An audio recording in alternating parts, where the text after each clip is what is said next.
Hi and welcome to Beyond the Racing Line, the Formula One podcast by fans, for fans. We've been to the Australian Grand Prix and it has been an experience. I tell you what, if anyone ever tries to tell you the Australian Grand Prix does not put on a good race, just rewind. The last three races, absolutely spectacular. And Tristan's just been telling us how bad his day back at work was. But we've had 4 days of brilliance. Just brilliance. Didn't we have the best time? We did. You missed me, that's the problem. Yesterday I was like, talk to my son, which is great. But, I didn't have a croissant today. You missed it. I'm not happy. That's the way. I didn't, yeah. and I wanted some laksa. I don't know how many times. Brought into my life. I don't know how many times I said today that I actually really like my job and I had a great day today. But I don't know how many times I said today I was like, I need the job I did on the weekend to start paying money. Yeah, and do that instead. That's my spot. However, we couldn't do it properly because we couldn't be away from our families. I know, so long, but even just we got up quietly and we got a coffee when we wanted to. Tara might be listening. I might get in and laksa, I googled yesterday where to get laksa from. Here at home, I've managed to I've managed to give him the boy experience. I know, because I love my Palmers and I had it. Do you remember I sold it to that bloke who was sitting next to me? Yeah, the best girl thing asked you've me ever if I eaten. lived here. Yeah, I know. I said no, I don't. But anyway, if you know a good laksa joint, let me know. Yeah, well, I do. I know. We went there. There's one in Melbourne. We went there. It's true. Anyway, it was good. It was good. And we are joined by the reserve driver tonight, I think it's to bring a little bit of sense to our conversation. Welcome, Sam. How are you? Yeah, going all right. I had a pretty good day at work, so I can't lie. That was good. All right day. Excellent. Had a pretty good weekend sitting on the couch. As it got mentioned in the last episode, had the pork ribs and lamb ribs with Paige. So how'd they go? Oh, fantastic. Brilliant cook. She did very well with them. And just to be able to have the live broadcast for the entire weekend, so we watch V8s, we watch Carrera Cup, all the support categories, and in the comfort of home, seeing as there's, 38 degrees here in Bendigo on the Saturday, and then we had that absolute downpour on the Sunday. Do you guys get that here? Yeah, we got it here in Bendigo, so even back here on the home front, we got rained on as well, so it was just nice being at home and not having to wear a poncho and getting absolutely drenched in the bleachers if we did go with a general admission. Yeah, I tell you, if you were going to miss a race in terms of watching from the track, this was the one to miss. I spoke to a few people that were there on the weekend and it was hard going. Tristan, I'm not sure I really paid enough attention to how hard going it was because we were living in luxury, weren't we? Yeah, we were. We're gonna try and bring you as much of the little insights as we possibly can from the wonderful experience while we're on the ground at the Australian Grand Prix. But before we do, I promised that we would be drinking our way around the world. Tristan is wrapped. I forgot about that. Tristan's wrapped because he doesn't really like beer. No. Although, mind you, I feed him beers all the time. So I've got 3 different Australian beers. Did we start this last week? We did start last week. It was a practice round. Oh, right. Yeah. Okay. Yeah. Next week will be is that why you told me you didn't have beer. a cider? Because I was like, okay. No, well, I've got other. Probably you're out as well. I've brought glasses because I know you're not going to want to drink any of these beers and it's probably pretty awkward if we all drink out of one can. Yeah, it's weird. So anyway, we're going to start with. We're going to start with the one I like the least. Okay. And this is for Victorians, the VB. So you've got like a smorgasbord. I've got 3 beers here. Oh, have you really? If anyone didn't listen last week, go back and tune in. Here you go, Tristan. Thanks. You'll hate that. I love beer. If anyone didn't listen last week, for the last few years I've been meaning to do this. In fact, for quite a few years. And the idea is we're going to have a drink from the country that the race is at. Now, it doesn't have to be alcoholic because there's going to be some problems coming up. When we come to Abu Dhabi, I think Bahrain actually does allow drinking. I think that's a myth that they don't. I don't think they encourage it. Or advertise it. But yeah, so I think they do allow it. But yeah, Abu Dhabi will be one that we need to. And right. Saudi Arabia. So VB, if anyone's listening, cheers, boys. Cheers. Happy 2025. I was just happy Monday. It's something I should say. That's gross. That brings back memories of me being a younger man who used to drink anything required. But anyway, so We'll work our way through some. But yeah, I got some different types of drinks on my list that I'm going to try and obtain across the way. So anyway, we'll see how we go. But yeah, let's. I feel like we need to start this way, but I don't know, there's so much to do. But anyway, let's get a race ranking from the weekend. Yeah, it's about business as usual now, isn't it? It is, yeah. Yeah, it's a 9. It's a 9. Do I dare say race of the season? It's the best one so far. It's a 9. Like, yeah, it was just sensational in every way, shape, and form. What do you have to do to get a 10 out of you? Is what people usually tell me. I mean, I wasn't upset at a Lando win, but geez, if Max had nabbed it right at the end, that would have been. You were cheering that. I reckon I was the only person. What would you have given it if Oscar had pulled off the win? Yeah, a 10. Yeah, like no hate towards Lando, but just the chase. The chase was on, and then it wasn't, and then suddenly it was on. I'm with you on that. Yeah, it's a 9. I love a Lando win, but the chase for a victory. Is there a lot of love in the media centre? Do you reckon? I wasn't really paying attention to other people. It's a great atmosphere in the media centre with just people cheering. Last year we saw that change in that. Yeah. And this year we saw it probably even more so because it was even busier. Yep. But there were all sorts of cheers going on. In a media centre, and we have gone straight off topic already, but a little crowd. In a media centre, there is a crowd throughout. And so to imagine what the Australian media centre looks like, Sam, is... What would there be? 20 rows of tables? Yep. That would have at least 15 people to 20 people on each row. Yeah, you would, yep. And it is literally imagine a big open room. They're all lined up. Yep. And then above every table would be... Yeah, every row there'd be 30 TVs along the row. A screen between two, I reckon. And then what you've got live feed from Formula One. The footage. You've got... the mini sector telemetry. Yep.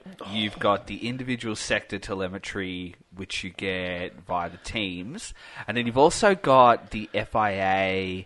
I guess it's the stewards' decisions. It's considered a news feed, isn't it? Yeah, it's like the stewards' decisions coming through, and then a little bit of a weather tracker as well. Which is what the teams feed off. So if it comes up that a car's under investigation, that's how the teams are knowing what. And we sort of saw the delay too. The DRS, the notification of DRS active for the first time, sort of highlighted the delay for me because we saw that DRS was activated, and it wasn't until about 3 or 4 laps later on the feed that you were informed. No, I reckon DRS was quicker than that. There was a couple others that were. There was others? I reckon it was only because we get the same time as what the commentary gets. Yeah, the DRS one was quicker. It took them a little while to put it up as a note. As a graphic at the top. As a graphic, yeah. Because even the new investigation graphic, we knew Fernando was under investigation well before it was upgraded. So that was interesting to see how much quicker. And most of the stuff was about a lap. It's about a lap before it got on TV, but there were some things that were missed, or maybe not prioritised, and so you'd see that. That was it was. But so there was a cheer whenever a moment happened, or there was like, oh no, look what's happened. Like Hadjar's was a bit of a oh no, and then. The next part is you hear the flurry of keyboards because obviously everyone's on live blogs and everyone's sending off quick emails. The first one to there's radio presenters that are they're hitting and we're off. We're only on the formation lap and Isaac Hadjar has spun it into the wall and all sort of stuff. And so there's a hive. There's just an energy of activity for the next 30 seconds, and then it starts to peter out, doesn't it? And then the next moment. Yep. And so, it's just it's really interesting, and different people are doing all sorts of different things. We were in and out with our duties, so it was really interesting. But it's turned into a fun place to watch. Whereas in the past, we've been in there, and it's been a dull, quiet space. Last year was very lighter. Last year was good. Last year was good. The year before was very lighter. But we noticed the fullness of the environment the second we arrived because we couldn't find a chair.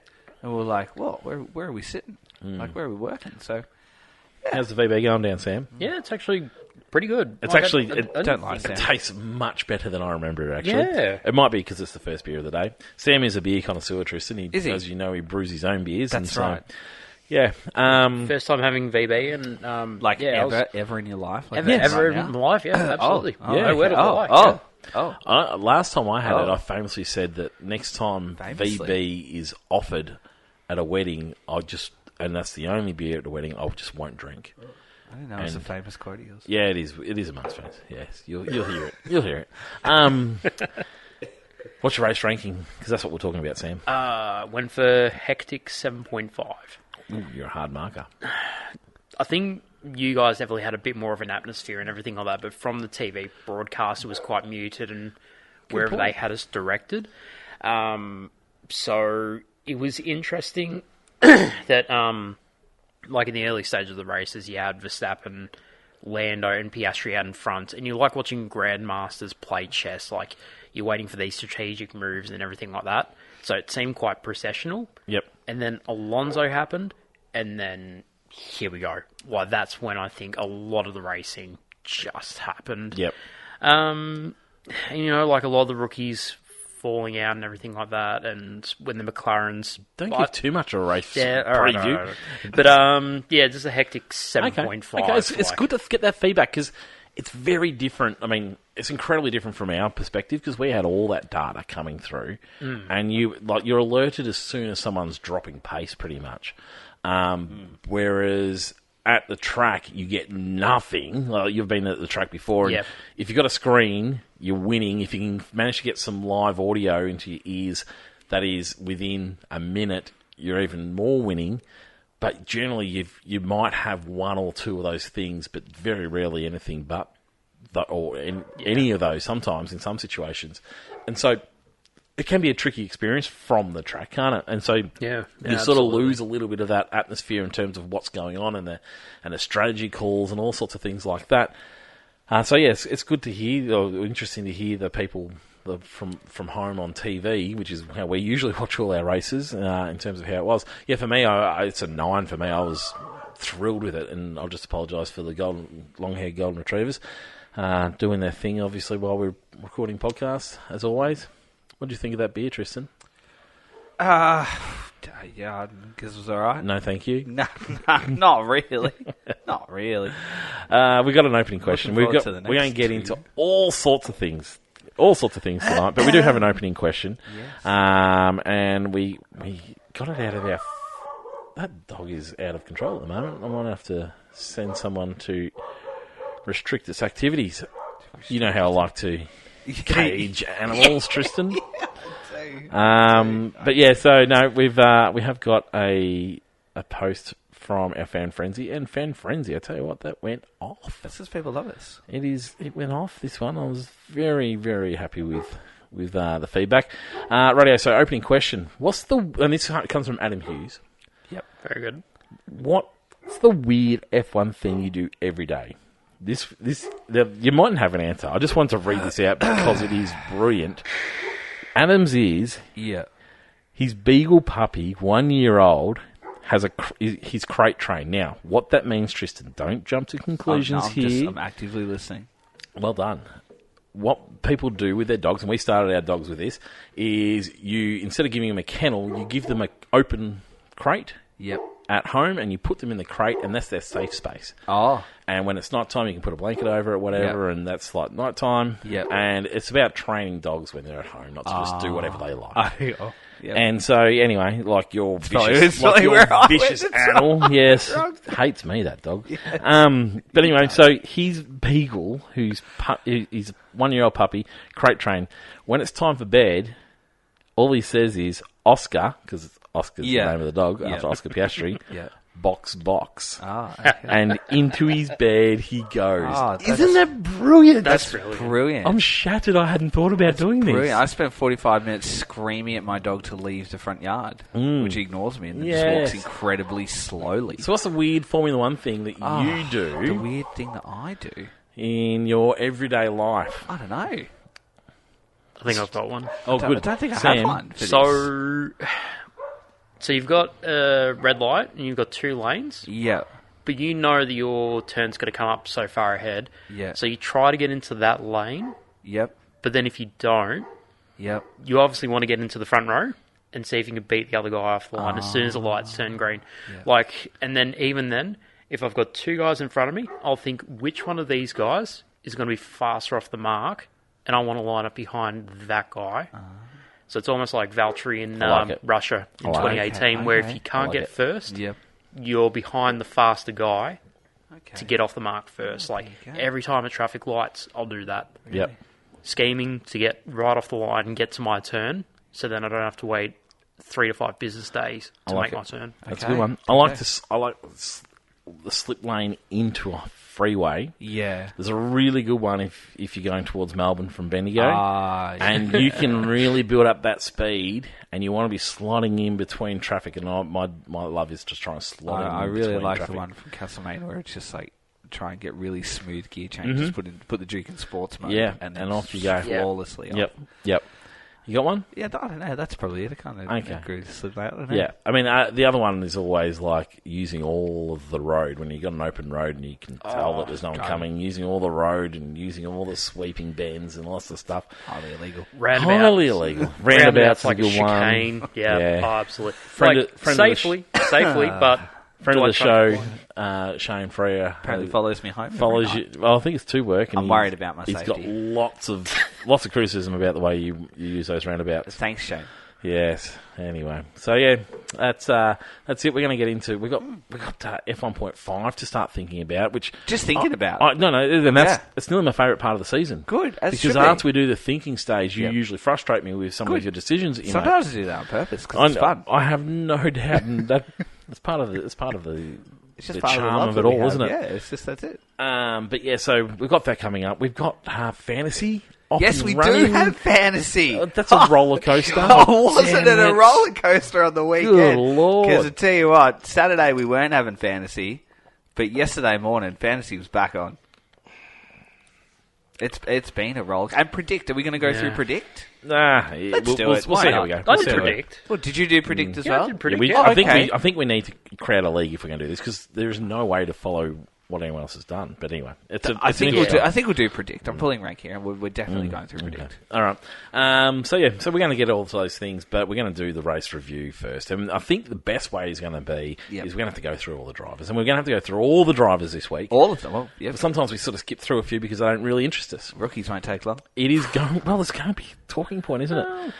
So we've got plenty to get through. But I just want to start off with Yeah. how nice is it? Yeah. And this might be the last thing we agree on for the episode. I hope so. How good is it that Melbourne is number one race on the calendar? What an atmosphere! So good. So good. It just produced an atmosphere Yep. for a race rather than sending it into some dodgy Place. Not Just somewhere where no one wants to go. Somewhere without any hype. Yeah. Like It's like just- if it's almost as if you had a season ender in, I don't know, Abu Dhabi. Yep. Like you had a really important part of the season where no one wanted to go. Yep. Yeah, so it's a special thing for Australia to get that back, and I'll be interested to see if they've done enough to hold on to it. course they Because I know, the problem is I think money. I think it's all about money talks in this situation. Well, let's get some more money. Yeah, well, it seems that way. But yeah, so it was wonderful, and we saw a range of weather, and it couldn't have been more contrasting. the 3 weather. days. 3 days in the middle of summer, followed by a day of the middle of winter. Yeah. It's the best way I can Yeah. describe Yep. Thursday, Friday, Yep. Saturday, Sunday. Yep, and like Saturday being the hottest day and the most 49 degrees trackside for Yeah. those following along. well, I Saturday think afternoon. track temp. Trackside. Temp. Track tank. Temp. Bit of everything. Just in and around track. 49. Yes. 49. Yeah. But anyway, we're going to go through teams as we always do. So, Lando Norris was the race winner, and if you saw testing moving into the race, that wouldn't have surprised you at all because they were the favourites going into it. But I'm not sure that quite tells the whole story. I've just opened up a Great Northern, another putrid Australian beer. more beer. This one is a little bit. This one's a little bit. I don't know.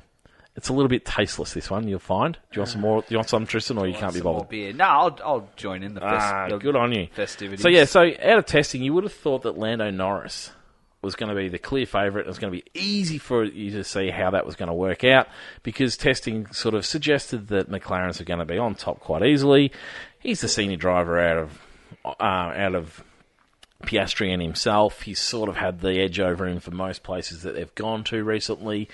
That doesn't tell the whole story of the race weekend because while they definitely have the fastest car, there were incidents throughout. But he managed to hold on to those incidents enough to produce what I'm going to call his first stake at being a championship winner, because it wasn't easy going. It wasn't straightforward. It probably looked at times, but he kept it together enough. The conditions were volatile. He learnt from his last mistake of when he didn't change tyres and cost himself his first win. I thought it was really sound, and he carried himself and he carried the team beautifully. Thoughts on Norris's race, Sam? Just absolutely competent, and you just know that he's been building towards this across the years. Like, the car's underneath him. He had that battle with Max all throughout last year. Like, sure, he never really got him completely in sight. Like, the gap never really closed after Miami until the end. So he's at least had that confidence behind the team in his own driving pace, everything like that. And across the weekend, it really showed. At times, I'm with you. It was a confident Norris that led the team beautifully. It was a strong leadership from him. And it wasn't just that it was cocky or anything like that. It's just like he was just the team leader. Like, that certain demure of Lewis Hamilton and like the Max Verstappen from like 22, where you're just like, you know, you're in charge of this race. You know what you're doing. We're just getting it done. And it was just nice to see that from Lando across the weekend. Like, there was no whining or anything like that. Just good radio chatter from us at home, and yeah, it just felt nice. And then, of course, the spin-off, but you're probably going to talk about that later, but that was the only blemish on the record, was what happened on that fateful corner, and that's it. Yeah, absolutely. Well, I think he actually had a couple after that as well. So, yeah, I think maybe it didn't quite get seen the same way, but he had a couple of near misses after the near, or the spin, or the run through the gravel trap. Thoughts on his race, Tristan? Yeah, it was very good. Oh, it was very good. Sorry. That was a good correction good, wasn't it? Squeaking voice there. Yeah, it was very good. And then obviously the floor damage, it was commented at the end of the race as well, that he had a couple of moments. But I mean, it wasn't faultless.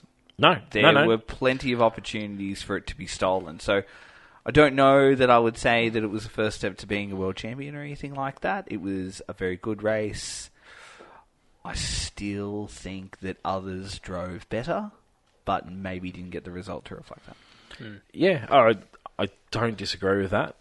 I think the only thing that changed with him, he just seemed to have more confidence within himself. There was less. It was almost like there's a bit of weight taken off his shoulders with the Constructors' Championship last year. Yep. And he embraced being the favourite, I thought, without saying he's won it and it's all done. It was he took it in his stride a little bit. He made a really great comment after the race where someone said, like, how do you feel about leading the World Championship? And he said, well, it really doesn't matter because I haven't got it and I haven't won it. Yeah. So it doesn't now. And they're the sorts of comments that I'm talking about. Which is so right. So Yep. Yeah. Yeah, and like you say, it was by no means a perfect race. I mean, Oscar's off was made more painful because that was his opportunity to win that race. Yeah. Like, when Norris went off before Oscar in his moment, Oscar should have been lapping that moment up and saying, right, I'm now the race leader. He's not catching me. I've won the Australian Grand Prix. And I make that sound so easy. Those guys, they were coming around a tricky spot, and that spot seemed incredibly slippery for them both to go. I'm sure he was somewhat put off, distracted by Norris's off. And Norris obviously handled that situation slightly better, but I mean, geez, not much to it. But I saw a fantastic fan view from going with the traffic, and you see Lando come out, but then cuts directly straight back on the track. He went for grip straight away, didn't he? Oscar goes wide by, a metre at the most. And he's definitely carrying a lot more speed, and then that shoots him almost directly up into the straight. If you notice, he actually kicks the boot in to make sure he gets out of the gravel trap, whereas Norris just guided himself out. Across. And so kicking the boot in to get out of the gravel trap meant that he then shot across the grass, shot across the track, and it was so close for Max, wiping out Max. Yeah, and it was I didn't realise at the very time how close that was. The only man who negotiated that corner with perfection. Yeah. And you watch the chaos unfolding in amongst him while he's calmly, he arrived on the scene at the exact same time and he makes it. And it was that, in amongst the chaos that was going on, it was that sort of caught my eye and just went, geez. He's great, isn't he? You just got it where no one else could, and you just did it. Moving further into the Oscar territory, it was a strong weekend from Oscar, other than that moment, wasn't it? Yeah. I mean, we saw in practice he was just going about their business. He wasn't trying to do any glory laps or anything like that. Building the weekend. It was all about just making sure we're getting all our system checks done, making sure we're going through our program. And then in qualifying, he was as strong as Norris, if not stronger, throughout qualifying. And it was just, once again, with Oscar, and we say this a bit, it was just that last moment. He messed his first lap up. He probably didn't attack that last sector, or in particular, last two corners, as hard as he'd like to, which meant that he missed out by 8/100ths of a second, which is nothing to sneeze at, because both those laps were really good from Norris and from Oscar. But it was a very encouraging race weekend, and then I thought he actually had race pace over Norris for most of the race. Norris got a poorer start, but then kept his head, which is really nice to see from Norris. Oscar couldn't quite attack it the same way that Max did because of his positioning, but then he kept his head down. He knew that this is a long race. I'm going to get the job done somewhere. He went and got that job done over Max, and then went about chasing down Norris and held onto his tyres and had the pace until he was called off. Anything to add for Oscar, Sam? Just a very mature drive. Like when I was mentioning earlier how it felt like watching grandmasters play chess, where you've got Max Verstappen behind you. That's freaking intimidating, like any other driver. Well, your first job was to get in front of Max. Yeah. Wasn't it? Like that, and that's no easy feat. Exactly. So to get it by Max when he had that little tiny bit of an off, and then to hold your own, and then also not absolutely bitten into the wall trying to chase down Norris. Like, just a very mature drive, and definitely taking steps in the right direction. Yep. Because aside from that little bit of an off in the spin, if he'd not unfortunately come off on the same corner, he would have had it completely in the bag, and you can't deny that. But unfortunate things happen, whatever. But he recovered it. Like, that recovery drive was pretty damn inspiring. Yeah. Yep. Absolutely. My knock on him is that when the team orders came through, and we'll talk about those in just a second. When the team orders came through, that seemed to put him off a bit, and he didn't ever quite seem to be the same driver once those team orders came through. He found it a little bit more challenging to find his pace again straight away, and there was other things going on in the race too. Didn't take that much longer for other things to happen in the race, but yeah, that was a bit of a knock on him. What were your thoughts on the team orders, Tristan? I thought the team orders were fine after we got the full picture. Yeah. Yeah. And I sort of knock on the broadcasters for not broadcasting everything. And that's my knock on it, because I had this exact conversation with 3 or 4 people today in the workplace. Like, and my reaction was the exact same to you in the media. So it was like, hang on, we said that we're racing. We said that there is the rules of engagement, but you are free to race. And then suddenly across the broadcast, it was just nothing more than hold position. But then, obviously, if you go back and I'd heard earlier it's hold position while working through the back. I spoke to people at work today, and they said the exact same thing, that what was going on with the team orders, of what they got on I just don't think people listen properly. What did you hear, Sam? You were at home. Yep. What did you hear? Pretty much when it was wet and they weren't sure what they were going to do with the tyres, and getting through the back markers, hold position, because the last thing you want to do is speed what did they past. say? What did they say on the broadcast? Hold position, do not overtake Lando. Yep. And then as soon as they clear the back markers and they're on to... But did they use that on the broadcast? While the back markers? No, they didn't. They didn't use the while going through back marker comment. Wasn't on. Did the you know about that broadcast. through the race? The back marker comment? Yeah, I'm trying to remember, because I was watching the KO feed. Yeah. So there was a mention of while they're going through the back markers. I had the 10 feed on the free, and there was no mention. There was interesting. no mention of. It's interesting. There's coming two different through back markers. Yeah, because I heard that in the media centre. Yep. And I was like, I can understand that. For me, that makes sense. We would have got that at least a lap later. I think it was a lap later, that call. But yeah, I knew straight away, and there was people that were really frustrated straight away, and I was so interested. I was like, didn't everyone else hear what I heard? But yeah, it turns out that not everyone heard the same message as what was actually sent out. So yeah, and I didn't have a problem with it. I'm with you. I didn't have a problem with it while moving through the back markers, we do not need to be. And there was Ocon, there was Behrman, Ocon, and maybe one other that they got through. And then there was a gap to Hulkenberg and somebody else. I can't remember who else. It might have been Hulkenberg and Lawson was hanging back. Can't remember. Yeah. It might have been it might have been the two kick boys. And so there was a little gap. And so in that little gap, they're like, "Right, you're right to resume racing." And I had no problem with that whatsoever. That shows for me that's a strong team who know themselves making those calls, and to make the call to call them back on was great. What I felt like is Oscar just never quite recovered from that. And yeah, which is fine. That's all right. And he didn't lose it from there. Just he didn't seem to be quite on it the same way. However, he missed his opportunity, didn't he? When Norris came off, that was his chance to win the Australian Grand Prix. But yeah, he missed that opportunity. Anything else to add about the McLaren boys? Oh, just won my heart over with how he did come back. Like, he could have just left it beach. Yep. Say, nope, I'm just going to pull up, get into a deck chair, and away we go. But he stormed through the field. And then taking on Lewis on the last lap. Holy crap, that was amazing. Yeah, seen that pass, we didn't sort of see that. We didn't see it at the time, but it was afterwards, really holy moly, yeah. And I actually really liked his comments on the Clarkson tractor reversing. Yeah. It was nice that he could reflect on it. It wasn't completely heartbroken.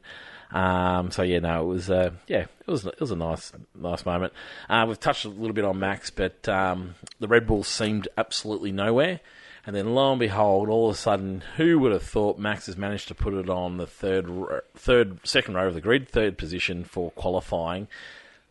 Really came from nowhere. They showed a bit of improvement by Saturday morning practice, but still I wasn't convinced. And who would have thought Max can do the job again? Thoughts on Max, Tristan? Brilliant. Yeah, brilliant. He's just a great driver. It just was brilliant. It really was. We talked about that last week as well. Yep. Just we weren't quite buying the I'm not gonna win this sort of thing. Like, conditions definitely helped. They played their part. Yeah. But not. My gut tells me it wasn't as big a part as maybe what others think. Just a little bit of just support for him and that Red Bull. But I don't know.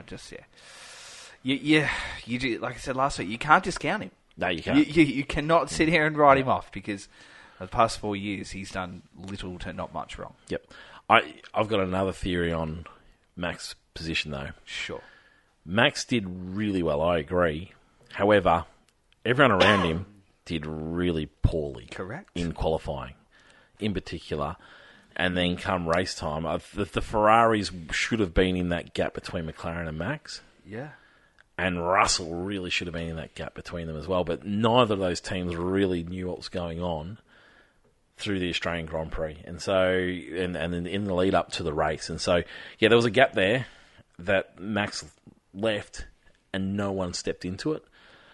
I think if we had seen the Ferraris in there, we had seen Russell in there, Max could have very easily ended up qualifying 5th or 6th on the grid.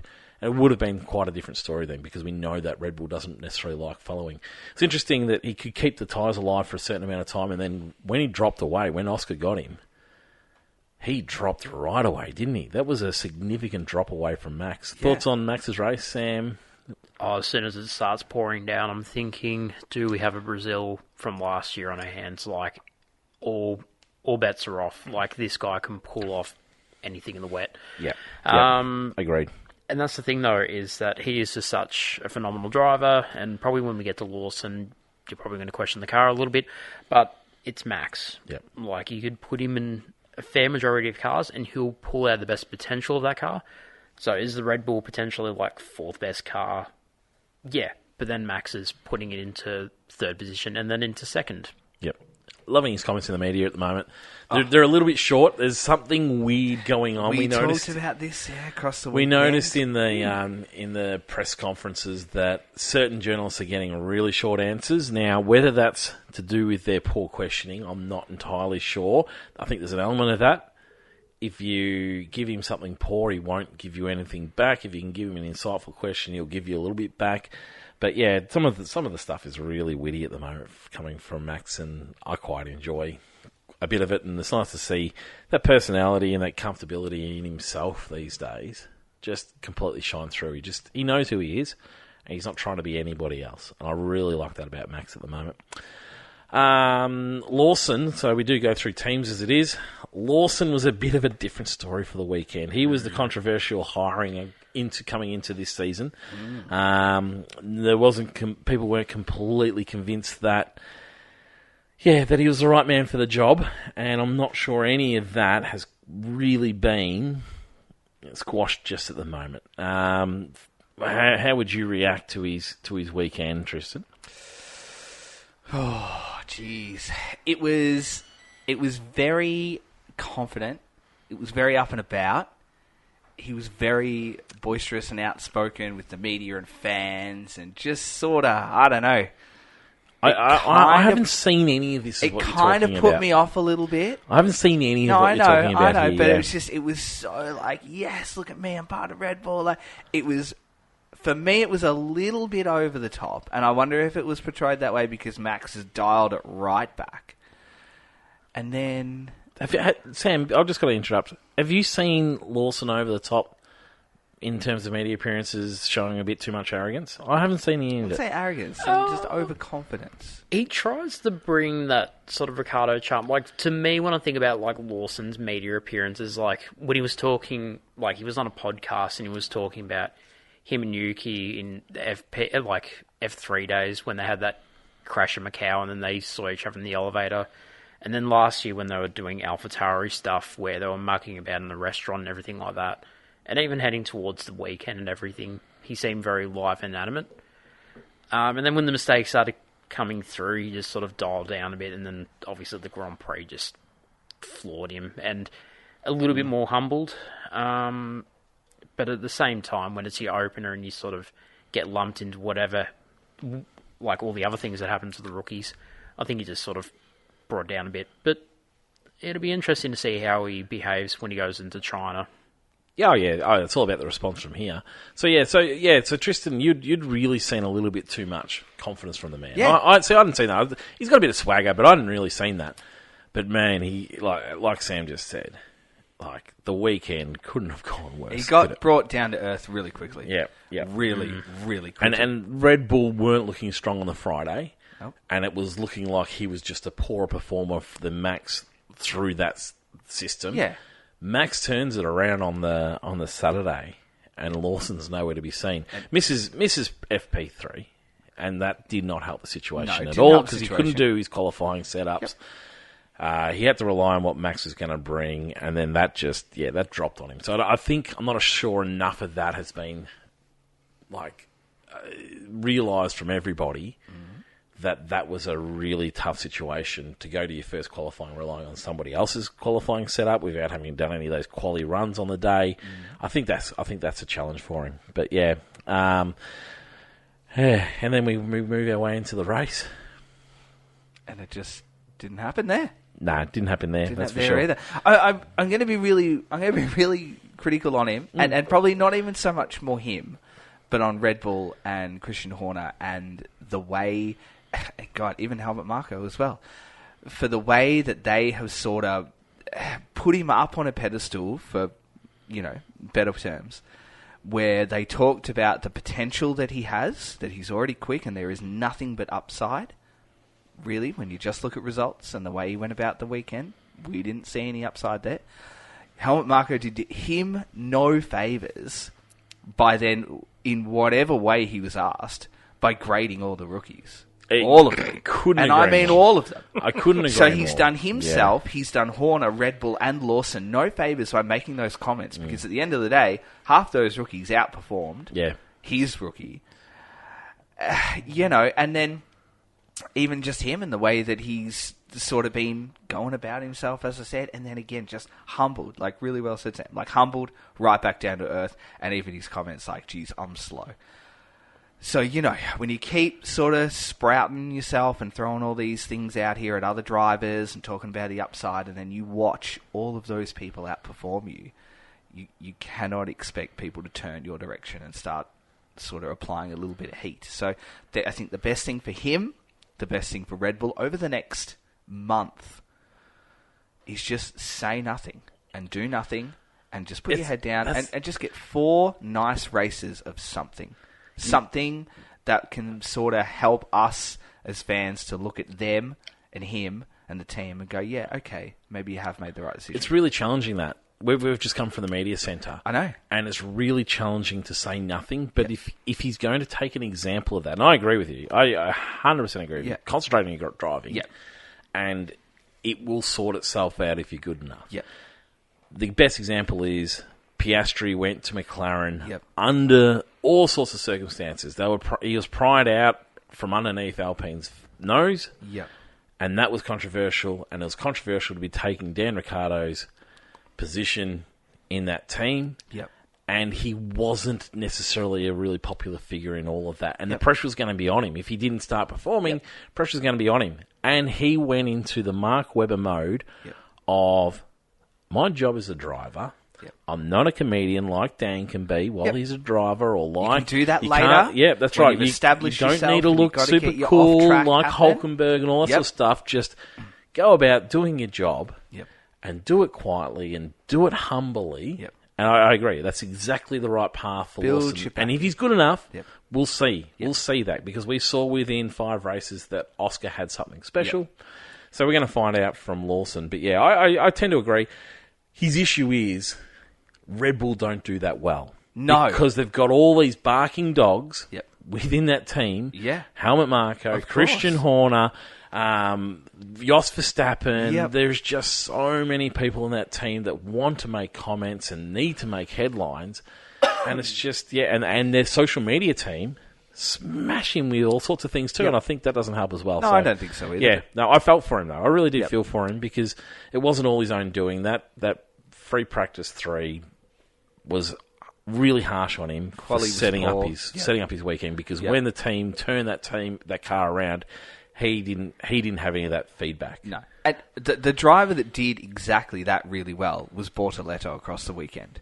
Arrived, wandered the paddock freely with nobody batting an eyelid at him. That's not Lawson's fault. No, I know, but this is a person that's done exactly what we're sort of saying, Liam, you need to do now. This is the driver that on the weekend did it well. Then got the garbage comments from Helmut Marko, then addressed them so maturely in the presser, and then came out and got into qualifying and went Q2. And then returned to the paddock, as said to you, suddenly with security around him, because everyone wanted to know who he was. So that's the example of how to do it well, even just as a team. A lot of layers to that. But even Jack, some of those media personnel were absolutely lighting him up. But he just played it so humble, straight, He's another good example. I will drive. I will do the thing in the car that I've been given. I did it. If Liam just wants to learn one thing, just take it from your 2 compatriots that are also rookies. Well, he's not quite a rookie. He's graduated how many seasons ago. Just simmer down a bit. Just do the thing. Remind me to tell you my Jack story when we get to him. Copy that. We're 42 minutes in and we're only 4 drivers in.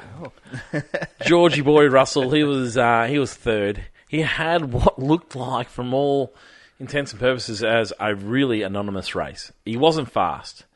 The drop-off from him to the front runners was, a little bit concerning, I thought, earlier. He was brought back into the game with safety car, which made things look a little bit nicer. But yeah, he certainly wasn't fast. But hey, he got the job done. He kept it on track. From all I know, he didn't make mistakes. I'm sure he did. Yeah. It's just the broadcaster wasn't showing him, because it was an anonymous race for him. He wasn't important to our race, even though he came home in third. It just flawless. Yeah, you want my one-word answer for him? Flawless. As far as we know. Yeah, you wouldn't know if he had a little spin or anything like that, because we didn't see much of him. But yeah, I agree. Damn F1 graphics not showing what the interval times were, because then you would know. Weren't they? No. We got the positions and everything, but in terms of your live intervals and everything like that, we rarely got it as much as last year's package. Oh, that's annoying. Yeah, well, I mean, I could not encourage people to get live timing from Formula One enough, because I've had it for the last couple of years and it makes race viewing so much more enjoyable. So Russell, Tristan, anything to add for Russell? No, really well summed up on one of the social medias I saw. Did nothing, P3. He's coming up in my dud of the day. I'm going to give you an early preview. He's going to get and I'll tell you why when we get there. Antonelli, on the other hand, he had a weekend to remember. He was left searching a little bit early on in the weekend. He wasn't really looking like he was on the pace. Qualifying didn't look that great. However, he did make the mistake which damaged the floor, which caused him to get kicked out of qualifying fairly quickly. But geez, he worked through his race pretty well. The boy's got some speed. He's certainly got speed. There's no doubt about that. And yeah, he worked his way through the race. He sort of rolled with the punches. He spun it once, got past Hockenberg, spun it, then had to get past Hockenberg again. He knew how to do it though. But yeah, it was in the end, it was an eventful race for Antonelli. But I thought he showed a bit of class, and he certainly showed that he's got some pace. And some great overtakes that were later shown off from, I think it was Mercedes or F1. Yep. They compiled all his overtakes, just like very clean work, finding where your opponent ahead of you is making small little mistakes, finding the gap, getting it in. Yep. Especially during the wet. Yep. Like, aside from that spin in front of Hulk, like, he just got it done. Yeah. And watching him during the timing, he just never dropped. He just slowly rose to the top, and that's really good for a rookie. Yep, they were a team that turned their weekend around. Friday started really poorly, in particular Antonelli. But by the Saturday, they started to show a little bit more speed. Like I say, he had a damaged floor for qualifying and wasn't able to show what he can do. But that's what happens when you damage your floor, unfortunately. Thoughts on his race, Tristan? Yeah, just I honestly agree with what you guys said with that. Like, it just He's a kid. Oh, that's the one thing we noticed, isn't it? Like, isn't he? Like, Oscar seems young. He's lovely. He signed my hat. Oscar seems young. What sort of hat? Just like an actual Mercedes hat, or? Sam. I bought Pirelli hats on Temu. Don't laugh at me, because I'm going to show you a photo and you'll be like, I'm sorry. All right. So I really want to... Do you know how expensive Pirelli hats are? 120. I know. They're like the rest of the teams. I got 6 for $40. I got them off Temu. This is the quality. You'll look at that and be like, geez, you've done well there. So I bought 6 of them, and that's what it looks like there. And it's a first play. That cost me $6. $6. Like, I know this is a podcast and you can't know, but this is not good for podcasting. I do it every week. I'm going to eat my words. Thank you. Is actually... Thank you. From Temu. God, just put that into the socials. And you can get it in black as well, and I got a black one. I can get the black one. We might do a little photo dump in socials at some stage. We might do that. But anyway, good. He signed my hat, and he was lovely, and he did a really nice signature, so I've got that. Oh, it's a hell yeah. first place hat. So but Temu. He seems younger than all the rest, doesn't he? Yeah, he does. He gets the giggles up. Like, he and Hamilton had a really beautiful moment in the drivers' press conference at the start of the weekend where Hamilton was extra smiling. He was smiling across the weekend, but one of the reasons that he said he was really smiley is because he's just so excited for the guy sitting next to him. Obviously, Antonelli had been with the team last year when Hamilton was there. So they built a bit of a relationship, and he goes, I'm just so excited for this guy, and grabbed his shoulder and gave it a squeeze, and he goes, he's got his whole career ahead of him. How old are you? You're 18. You're even 4 years younger than I was when I started, and there was a nice moment. But Antonelli, like, this is Lewis Hamilton. I mean, this is one of the most famous people on the planet. And he is a rock star. We had more access to Lewis this year than we've ever had. I think it's because of the Ferrari thing, and he was a whole lot more approachable. And you can imagine, but it was like a 12-year-old kid got the gills up with just this overexcitement about this moment of Lewis talking you up so much. And it was just a lovely thing to see, but you just were reminded so quickly that Kimi Antonelli is just such a young kid. He is just... Anyway, he's obviously got some incredible talent, and the one thing that, Tristan, I think you were fairly unsure about him, what's this kid proven to get into the big team? Yeah. One of the things that I'd read about him is that he's amazing in the rain. And we did see evidence of that on the weekend. We saw, and that's one of the things that teams really take notice of. If you can drive in the rain and you stand out in the rain, we're interested in you. Absolutely. And we saw a sign of that, didn't we? The next one, this is exciting. And Kimi Antonelli had his penalty overturned for an unsafe release. Yeah. I've seen it. What were your thoughts? On board. Yeah, correct call. Did not enter the fast lane. How did they get that so wrong to start with? I'm not sure. Assumptions? Said that they had more conclusive footage from the helicopter was the actual proper wording from the FIA, but then I've seen the onboard from Hulkenberg from F1 TV, and I don't know why you need... You didn't have that to start with? I don't know why you need additional helicopter footage when you can clearly see from the onboard that goes for about 8 seconds he did not cross into the fast lane. So correct call. Yeah, correct. absolutely. Call. Yeah, I don't know about this unseen evidence. I think it's their way of saying, oh, we got that wrong. We've seen new evidence. You can see it on the onboard. On this podcast, I need a music button for when there's a big announcement about to happen. Yep. Because we're going to play that button right now. Oh, right? okay. This is the button. I'm going to press the button. Okay. Da, da, da, da, da, da, da. Yeah, we need this is Tristan's apology time. Oh, no, that's not. We've moved on to Williams, and it is a beautiful moment. It is a beautiful moment in Formula One where Williams... Yep. Just remove your negativity around Williams, and I can get back to you on that one. Didn't they? Williams comes home in 5th position and DNF by just relax. That's all right. I'm part of the conversation.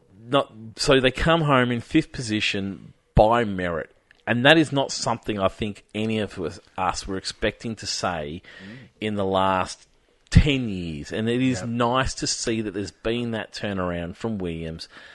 Alex Albon brings the car home in 5th position, and they looked like they were in 5th position throughout the weekend. Sam, I'm going to go to you first. Yeah, absolutely. Like, he just drove consistently, never really fell to the Red Bull. Like, to even out-qualify the Ferraris. Sorry, wrong one. To out-qualify the Ferraris to begin with. Like, that's based on merit in the drive. Like, huge. So he's out-qualifying Lewis and Charles in a damn Williams that you'd think a few years ago, back when the Robert Kubica days, that's impossible. The start of last year, my God, like Tristan was absolutely spot on the money. They were terrible last year, and it is can't be sneezed at. Ferrari was second favourite going into this race. Yeah, and like depending on tyre strategies and everything, could Albon have finished higher? Could Albon have finished lower? Maybe go 50-50, but in the end, he brought it home 5th, and like Albon just somehow works well in Melbourne. It is wonderful for the sport that one of these smaller historic teams has found some success. I think it's just rejuvenated just a little part of Formula One, which I thought may have actually died. I didn't know that we would actually see them being competitive. And we're not going to get carried away. It's only round 1 and it's Melbourne, which is an incredible outlier. We're going to talk about that a little bit. Not getting carried away. But we're not going to get too carried away. And the other interesting thing for me, I thought, is like Sainz is the one we had our eyes on. Sainz was the one that was making all the inroads in terms of looking really the strong driver, and he probably struggled. Well, he did in the race time, but he struggled more than Albon. But he also got out qualified than Albon. Albon was the one that really turned it on. It was good to see him step up and not be like put in the corner by the signing of Carlos Sainz, who was a Ferrari driver. What were your thoughts on the Williams resurrection? Outside, obviously, there's a DNF, but that was a driver error. I don't know. Like, I don't think it was much of a resurrection, to be honest, because I think Ferrari dropped the ball. Oscar finished by coming off the track lower. Yuki had a terrible strategy, and Fernando put in the wall. So when you look at all that, on merit, they're not really 5th. They're probably about 12th. We've worked together on this podcast probably for about 12. 7 or 8 years, and they DNF'd. And that's the most pathetic. That's the most pathetic. So no, in the wet. I've been able to say I'm wrong at times. That is pathetic. You're not giving him any credit for a race. No, it was good, but it's certainly not. I'm not about to jump up and down and be like they're back, and yes, they're there, because they're not. They're not. So I'll give it 6 weeks, 7 weeks, 8 weeks, 10 weeks. I'll give it half the season. You'll give it as long as you need. I'll give it as long as I need. So if half the season, if the midway of the point of the season, this is consistently what Williams look like, and maybe the measure is that they're not in F1.5.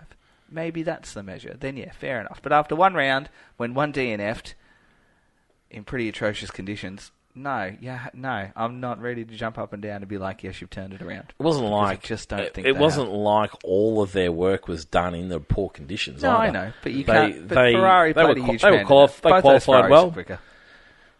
Well, they Both weren't. of them quick, They but weren't on the weekend. But they are, though. When you think about how they've started seasons over the last, and we talked about this last week as well, over the last 6 years at least, where they've started their seasons to be in this position for round 1 is a turning point for that team. It's nice points to get. And I tell you who has to tell you who has to take all the credit for this. James Vowles. He is... Tristan gets sick of me talking about this, man. He is just the man that can direct a team, and he just fills everyone full of confidence that they're on the right direction. One of the questions that was being in the team principals press conference that I was part of was about Aston Martin's new wind tunnel going online and what that meant for Aston Martin, and that it was now the most up-to-date, it had the best features of all the teams, and how wonderful that was. And my follow-up question to that was, to James, how does this make you feel with Williams being left behind so badly? And he said, look, absolutely we're being left behind, but that isn't new. That is who we are as Williams, and we have to work with that. That's not something that's going to change anytime soon. We have got a plan to change those things in time, but it's not going to happen anytime soon. And so we're going to go about being Williams and working our way through that the way we can. And we're not going to make excuses for it. And I just thought it was just worked out well. He goes, we know what our restrictions are and we're going to work around them. And so, yeah, some of the things that he's done at that team has changed some things. It was interesting also, he also mentioned that when he arrived at the team, he couldn't believe how poor things were at the team. But there was some really low-hanging fruit that he could go and grab quickly, straight away, to make some improvements. And then some other low-hanging fruit that they could grab, which is going to improve things in the shorter term, but not short term. And so, yeah, so obviously some of those things have paid off. We've seen a turnaround. I mean, this team couldn't usually get a team ready for testing properly for the last 5 years. Round one, they didn't have enough parts last year, and they ended up in the catastrophe that they were interested in last year, with only being able to race one car because of the damage that had been done, to the point where in the dry, they qualified 6th, and that wasn't an unexpected result. 6th and 10th, and then in the wet, yeah, they managed to bring home a 5th. So, yeah, no, I thought it was good. It was a happy time at Williams, wasn't it? Until science. Well, the science thing. I mean, I thought on the first lap, because based on the graphic we had, he started dropping down the list. And I said to Paige, I'm like, I think he's pitted because he caused some front wing damage with Doohan, maybe? And she's like, how does that make sense? Like, and then all of a sudden we saw signs in the barrier. We're just like, what the shit? Yeah. When Hadjar went around, I was like, oh, no. And then Doohan went around, I was like, oh. And there was almost a relief in me that another non-rookie went around, because all I could see was all the headlines, all these rookies aren't ready to go, they've been rushed into Formula 1. And it was almost relieving to see that an ex-Ferrari driver of the skills and the class of Carlos Sainz also went around, because it was like, it's not just a rookie thing. People are going to get off their backs and it's going to be fine. But yeah, it was obviously a challenge. It's interesting, both teams are investigating the same thing. The upshifts and the downshifts in between gears. Is there a surge in torque? As those things happen, it could just be drivers making excuses, I think. But yeah, and then like we saw the most experienced driver on the grid, Fernando Alonso, go and do the exact same thing. Yeah. I felt like it's like, you know what? Things are hard out there. Yep. Things are really hard out there. Yeah. So yeah, Sainz and Albon. For me, it's refreshing for the sport. I'm really, really pleased, and I'm really pleased to see all the comments in Fan Frenzy requesting Tristan to it's not happening to get on board. Thanks, so. Make some apologies. Where are we at next? Stroll. Was it 6? Do we have to move through? Can we just move through Stroll's being 6? Yeah, Stroll. It just happened, and we're just like, what the fuck? Why? How did that happen? And then Sam, you can't swear on the pod. Sam? Sam. You never heard us swear? Sam. It's Stroll. I'd actually never hear Sam swear. So. Now, I swore on the 2024 good. Expletive. It's been expletive every time I've been on. Which he used to do all the time anyway. It was just like no, default now. It still is default. Is it permanently default? Yeah, pretty much, yeah. It's fine. It's a $10,000 fine, Sam. Yeah, 6, Stroll gets the job done. Like you say, came out of nowhere. It was a strategy 6th. I don't want to take away too much from it, but it's certainly a strategy 6.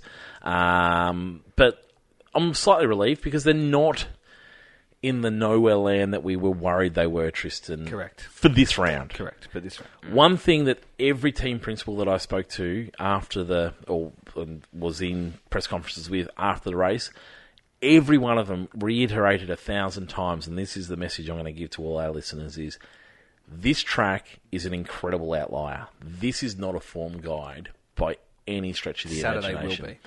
And they said, look, China's still not quite what we would expect to be the absolute form guide, but it's a hell of a lot closer than Australia. Australia does things to cars that we don't see in other places.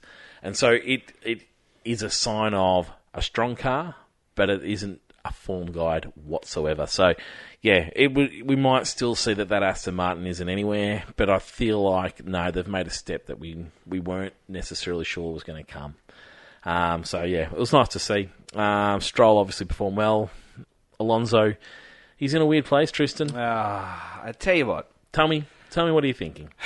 I was not happy with him over the weekend. You know how I'm feeling. I know how you This feel. is unusual. I'm pleased to hear that you're coming around on this. I'm not happy about how just his demeanour was not great. Oh, God, it hurts me to say all of this. His demeanour was not amazing. In the press conference that came out, in one of the press conferences that came out, that he took an extra long break because he wasn't ready for Formula One. And it was just after last year. It was just the demeanour. I've had enough. Not really interested. We talked about that last week. Is this just going to be a sitting around here? That maybe it was, but as a team, we were okay with that. But he just, it was not a good vibe. He didn't look interested. The way he was sort of conducting himself in and around the paddock was just very nonchalant, very blasé.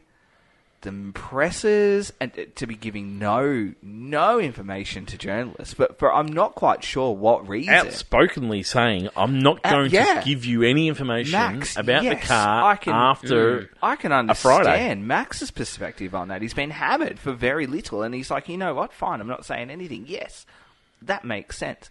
But for Fernando to come out and just say, I'm not giving any information on Friday, no matter how good a question you ask me. Why? Like, where has that come from? Like we chatted about, is there something going on in Driverland that maybe we just don't know about? Is there some sort of unrest? I meant to ask Craig Slater. Something going on? Because Craig Slater got the cold shoulder for a couple of drivers. I'm like, have what's going on here? So, I mean, some of the questions that the media ask, no, they're not terrific, and they're very bland, and it's the same thing over and over again. We talk about that year on year, but that's not what Alonso was talking about, was it? No, none of that came about. It was just, hey, I'm here. By the way, just letting you know, I'm not answering your questions. Yeah. And it was just, if we do know anything, we don't usually know much, but if we do know anything, I want to keep it secret. Yeah, I'm not telling you. I'll talk about it in private. So I'm here because I have to be here. And I just thought, where's that come from? Well, I don't know.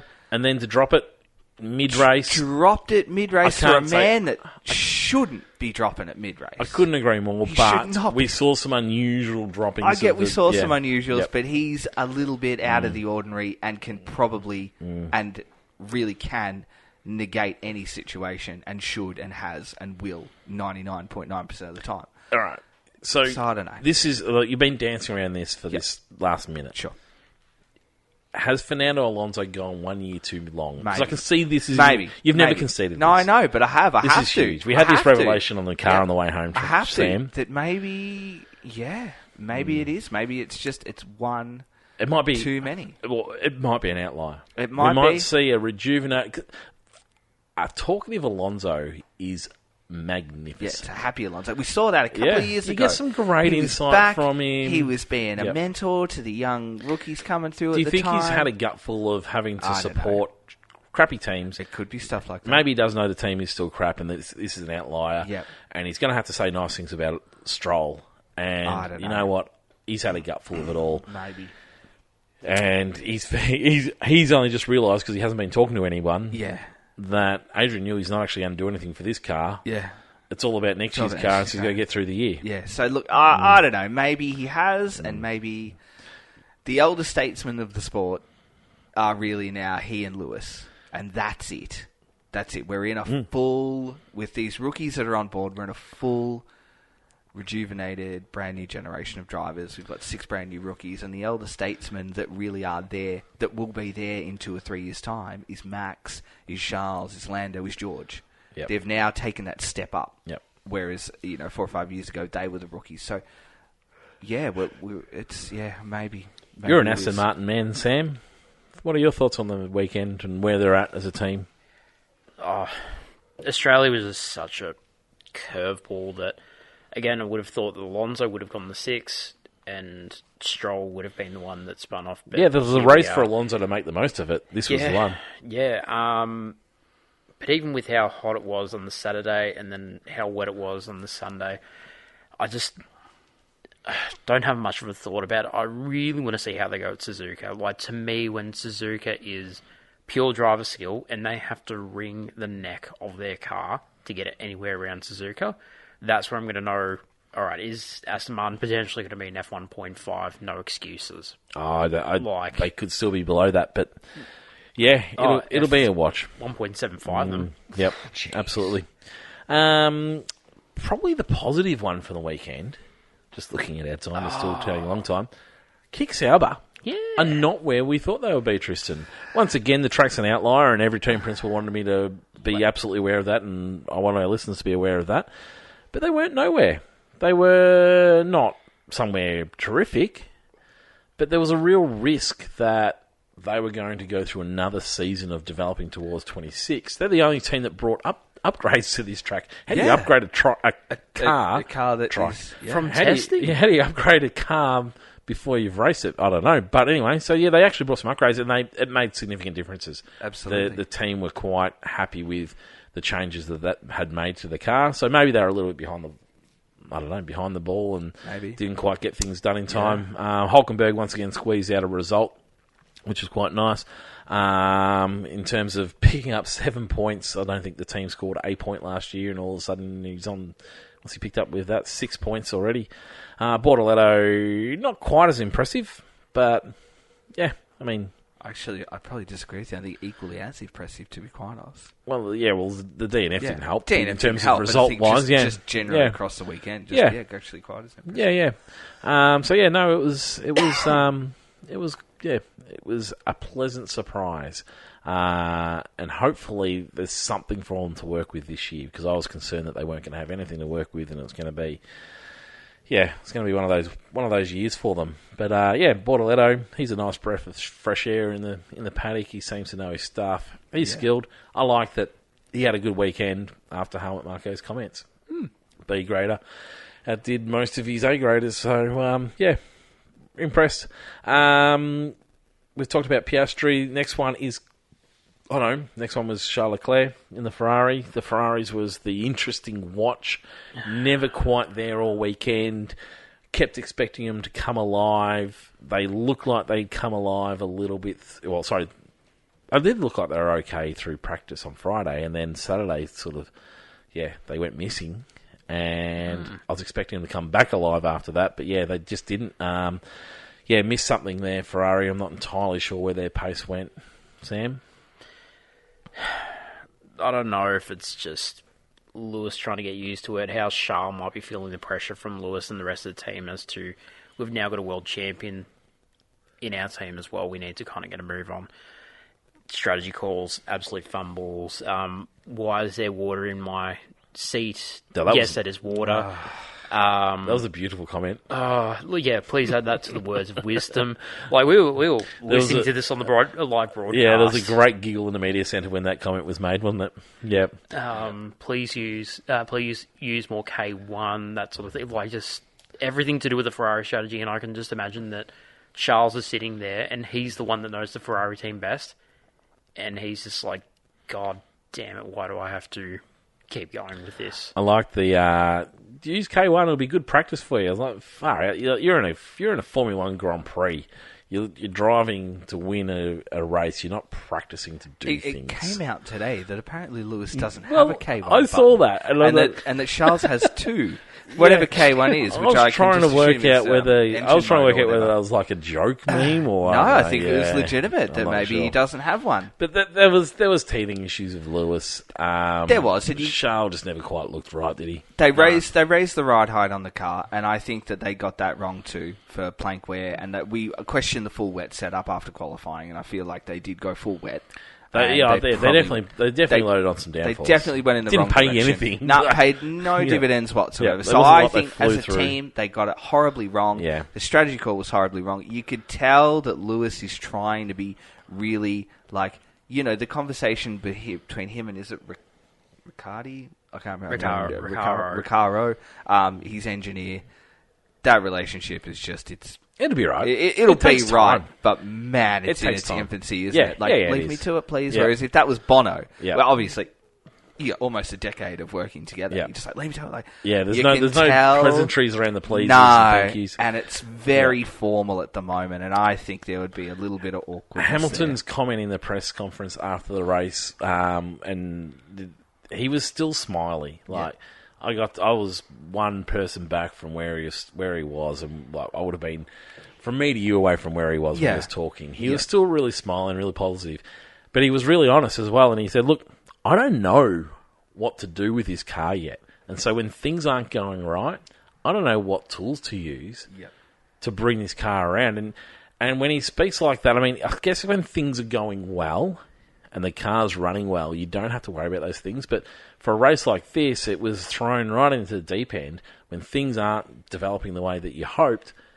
He was really left, and I was made really aware of how difficult his job is when races aren't going to be going well for him this year, because he's just so used to that Mercedes setup. So anyway, it'll be a work in progress. Don't think for 1 minute that the Ferraris are that far back. Nah, Australia screwed him over royally. And if Sam wants to put his word on it, it fucked him big time. Sam being the big cursor. So anyway, it was that. I don't think it was anything more. They're still a definite watch. I'd expect them to be the second fastest team come China. Is probably where I'm at with that. Straight. Yeah, yep. Pierre Gasly, I miss Ricciardo. 11th, Pierre Gasly in the Alpine. They looked nowhere for a long time. Yeah. Particularly Gasly. Through practices, wasn't looking strong. Qualifying didn't really qualify that strong.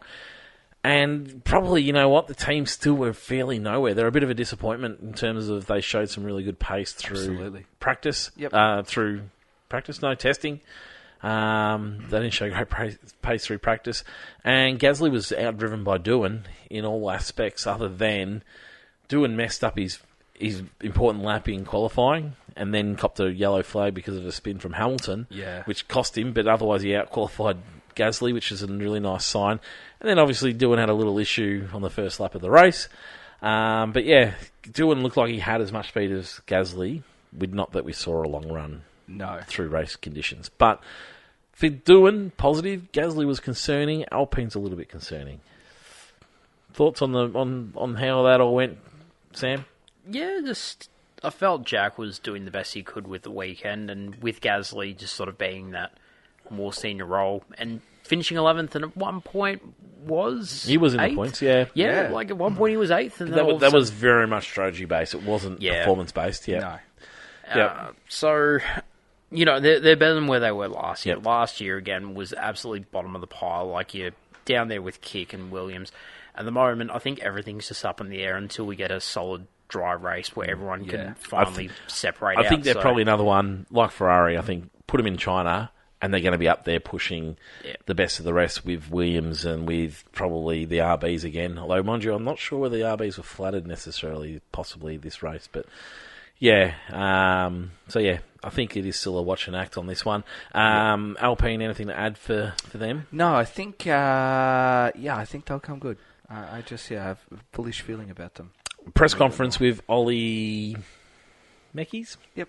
I want to say. Yep. Is he their team technical director? Laurent Meckies works for I've just put together two names. Ollie and Meckies. The one that was previous principal at High Tech. Yes. This is who we're talking about. Yes. Anyway, I was in a press conference with him, and he was copping a little bit about the noise around Jack Doohan. Yep. And he was talking about how impressed they were from the weekend of him. They were talking about how he he worked his way through the weekend really well. He was really positive through the weekend. Yep. He's probably surprised a few people. They claim that he didn't surprise them. They knew where he was at. So he was fairly forthcoming in that stuff. And he was fairly honest. He started to get pushed a little bit, mainly by the Australian media. Yep. That around the pressure on him. How's that going for him? Yep. And he just talked about what a strong individual he was. Yeah, absolutely. He talked about how he just takes everything in stride. It doesn't seem to faze him too much. And, they were really, really positive about him. I couldn't help, but I had to get involved. And I said, look, do you feel responsible for that pressure that's been placed on him? Yep. And is that good for the team? And his response was, yes, we do. And I was like, whoa, I was really surprised. And there was a few of the journos that were sitting there at the time that sort of were thrown by that honesty a little bit. And then he went on to say, but look, we do feel responsible for it.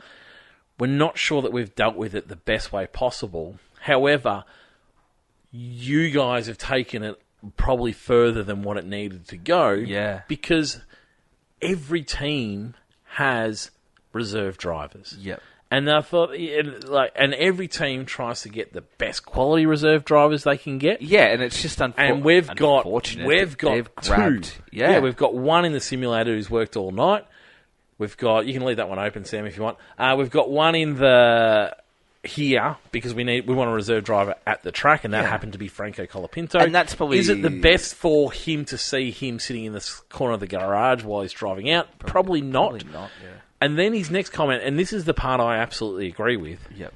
He said, this is Formula One. Yeah. It's supposed to be a high-pressure environment. Yeah. However, have we dealt with this situation the best? Probably we haven't, and we probably are the ones that put it on him. But he reiterated, he goes, it's not going to have any effect on Jack. Yeah. It has effect on everybody else. Yep. And so, and then my follow-up question to that, and he was sort of smiling as he was explaining this to me, and then my next follow-up question was, it seemed like the team was quite happy until Flavio came along. Yep. Has Flavio caused some of this? And he smiled and he goes, I don't think Flavio would be upset with me saying this. Yeah.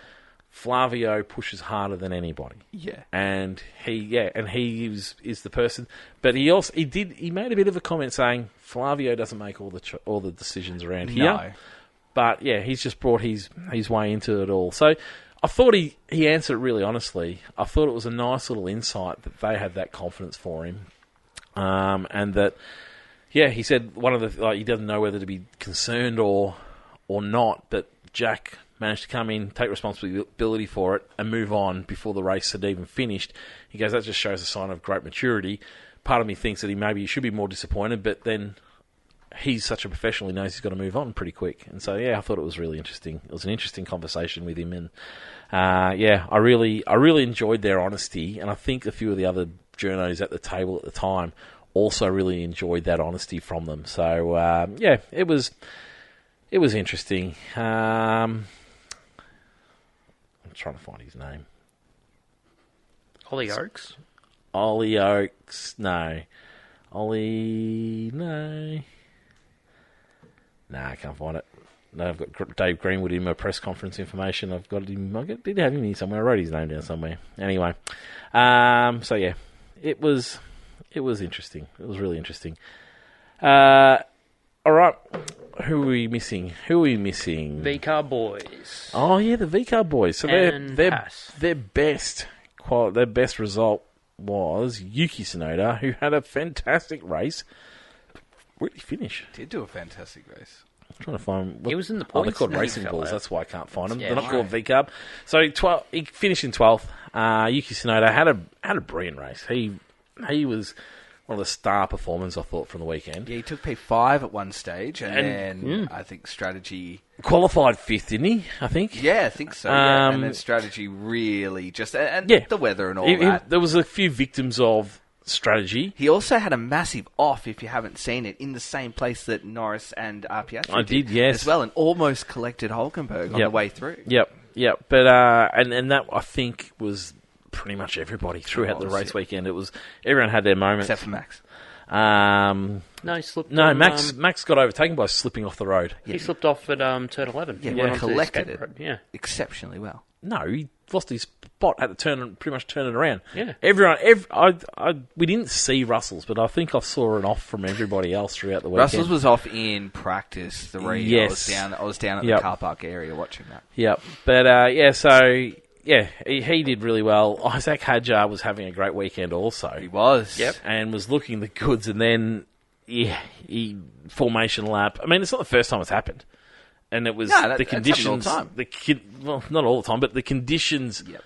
It was explainable. It was The heartbreaking moment of the tears at the car, and then walking his way through, and then beautiful Mr. Hamilton just stops him, gives him some words of wisdom, gives him some advice and encouragement, gives him a hug, and then lets him go. I thought was just a beautiful moment, it is very much reflected in our fan frenzies at the tonight.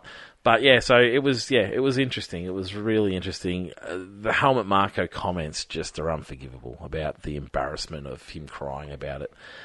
Helmut Marko has to have some reflections on himself, and I think it's time that there has to be an abortion of using Red Bull products until that man is fired, because he is just a stain on the sport as far as I'm concerned. Those comments just do nothing for anybody. I don't understand him. It's ridiculous. I'm attaching myself to Hadjar here for this season. Are you? I'm pinning him. Yeah. He's my man. Yeah, okay. And I'm attaching because I was incredibly impressed. I was too. And we weren't sure about Hadjar being ready, were we? No, we weren't. But I'm... Good guy too. Yeah, absolutely. Once again, nice kid. He seems the business. I am fully attaching myself to Isaac Hadjar for season 2025. Yuki Tsunoda's, he didn't get the result, but it was a royal finger to Red Bull and the decision makers. Yep, that's right. I was lucky enough to be sitting beside a gentleman from the Japanese media, and we're having some really great conversations about a range of different things, including like the position of the Japanese race in the calendar this year. We were talking about what impact that's going to have, but we were talking also about Yuki Tsunoda, and he said his comment was, "Look, Yuki knows that this is a political game, and the political friends aren't with him at the moment, and it doesn't matter how well he'd be driving, he still wouldn't be driving for that Red Bull team with Honda going to competitors next year." And so, he was completely convinced that was the be-all and end-all of the decision-making around why he was there. It was an interesting conversation that we had. Haas. Oh. What? Wow. Oh boy. Now, let's start this conversation with what I've said a few times. Yeah. Australia's an outlier. This is by no means a form guide for what the rest of the season is going to bring. However, do you think Haas should have thought that we should actually do a fast run at pace during testing to find out whether we're going to be crap at qualifying these cars? Their comments was, we don't need to do that because we know everything we need to know. That's just for everybody else to do. Maybe you should have gone about giving that car a little bit of a fast run because, their weekend was putrid, wasn't it? I feel like I feel like I have definitely got their ranking wrong for where they might be this season. But I'm going to give you an out. So far. I'd usually love to jump on board you being wrong. I know you do. You love it. All aboard!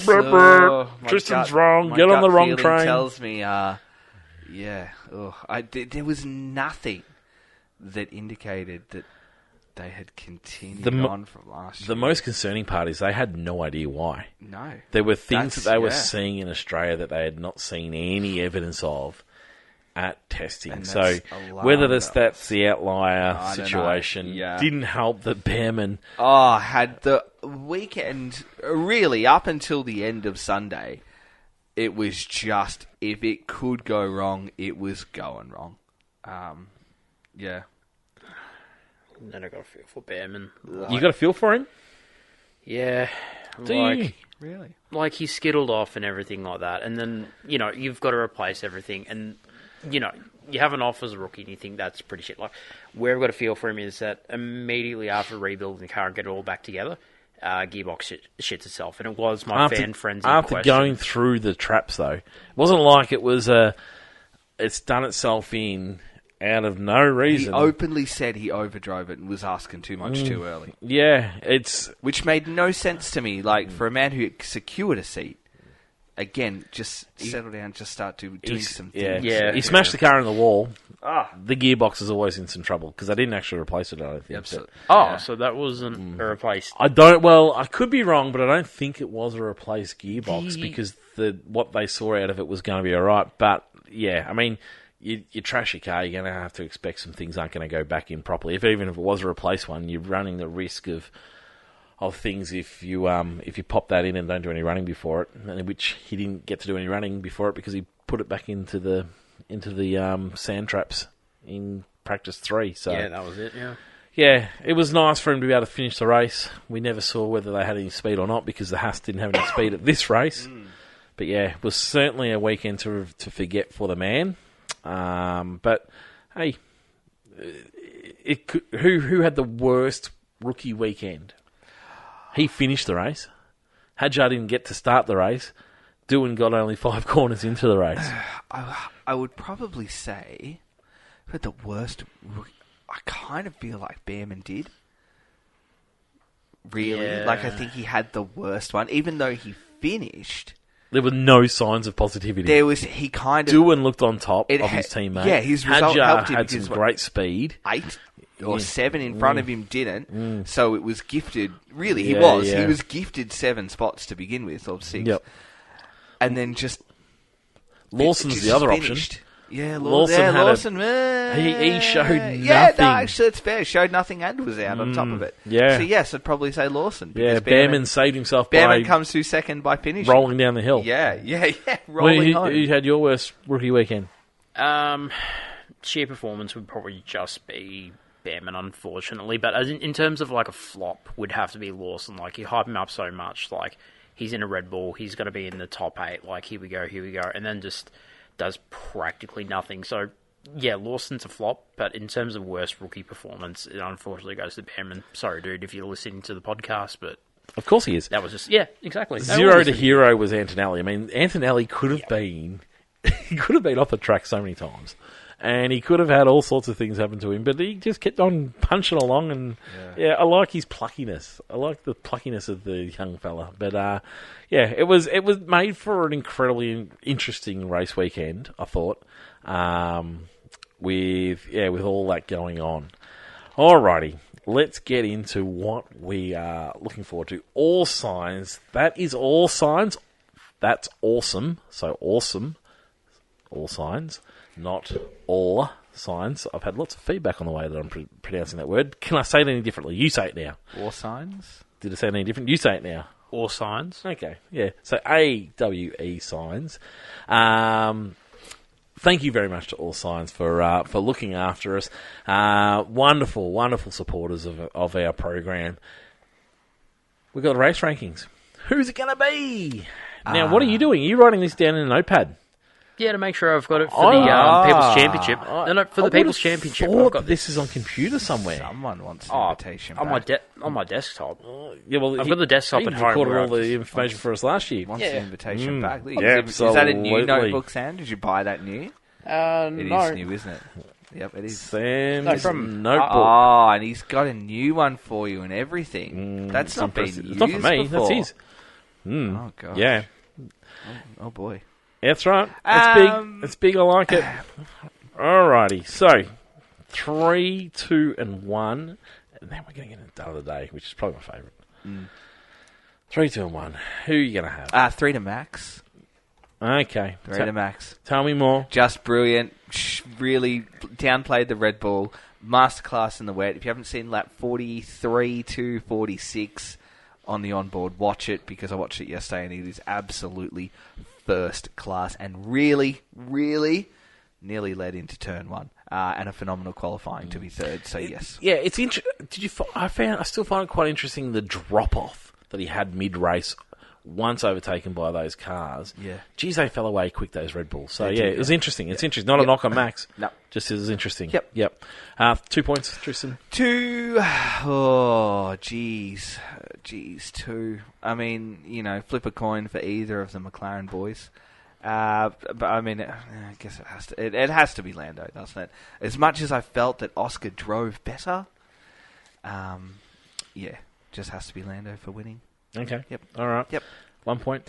And Wonder Hadjar, even though he didn't didn't start. As I said, just the rookie to watch, and I think the RB is good. I think we have got that one right.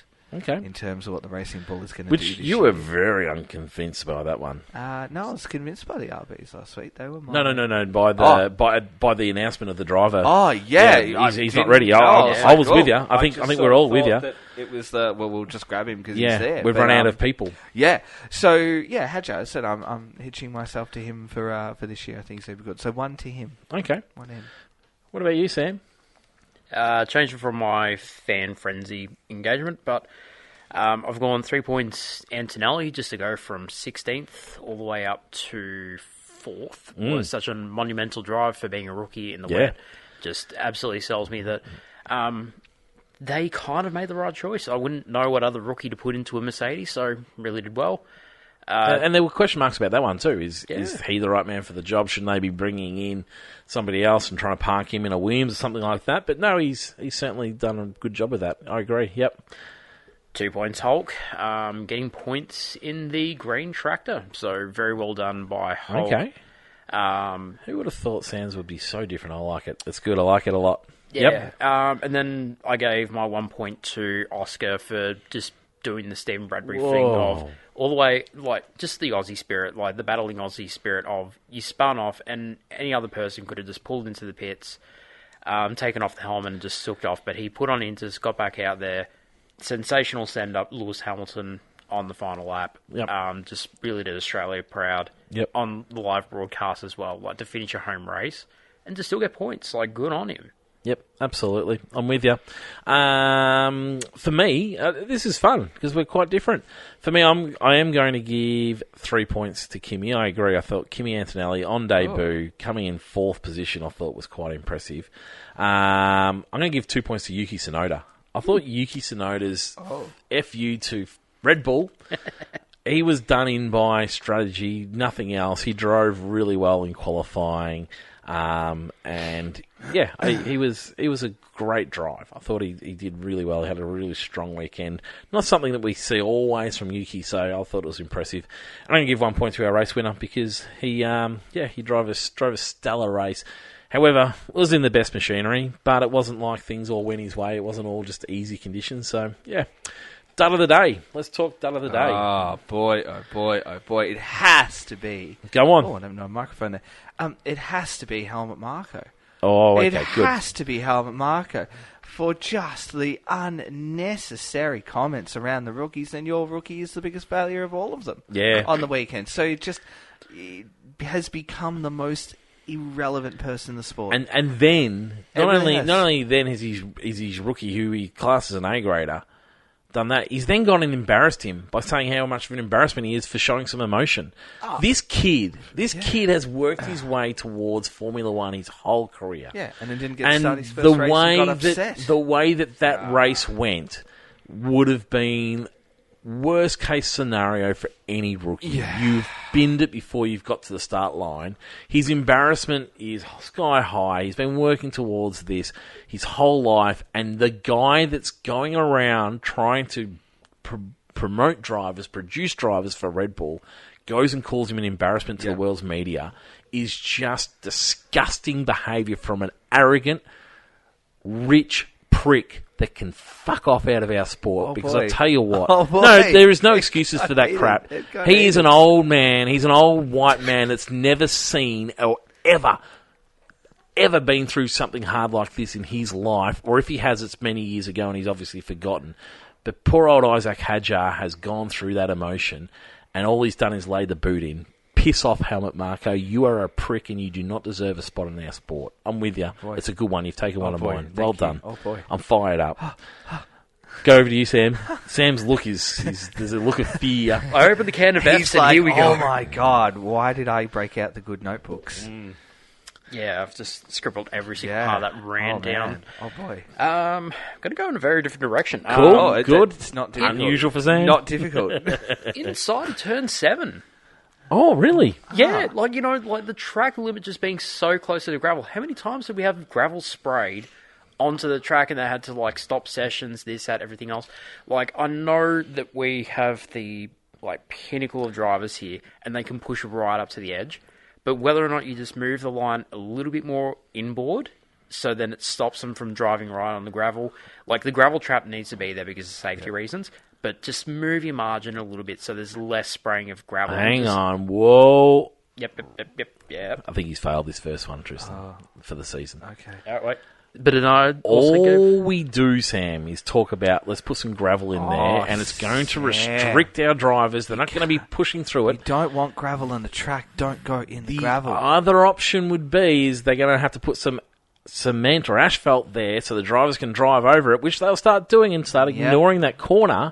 If you take the line closer, but if you take the line closer, then we're going to lose that fun Well, corner. just a strip of grass then? No. That's what they had last year. Little bit of Don't. That's what they had last year, and then they Yeah. complained that it was dangerous. That's like saying, I kept clipping that wall, and I got a bit of wall on the track, so let's take the wall away. No, move your car away from the wall. You don't Yeah. like the gravel on the track? Don't go through the But gravel. then do you penalise them for putting gravel on the track? Don't go through don't the penalise. gravel. You don't get penalised. They didn't get You penalised. don't Put the go- grass on then. But- they had the grass last year. It was dangerous. Yeah. They slipped across it. and then That's the gravel right. on the track is equally dangerous. So don't go through the gravel. But it wasn't. It wasn't. Oh, I Sam. wonder what Helmet thinks of putting a wall at turn 3 at Bahrain. No, Sam. This I don't corner's know, hard. I've been- Let's All make right. it straight. It's my turn. Yeah, I'm no. being My the devil's turn. advocate. It's all right. by the We'll way. have our moments, Sam. Okay, I've got Yeah.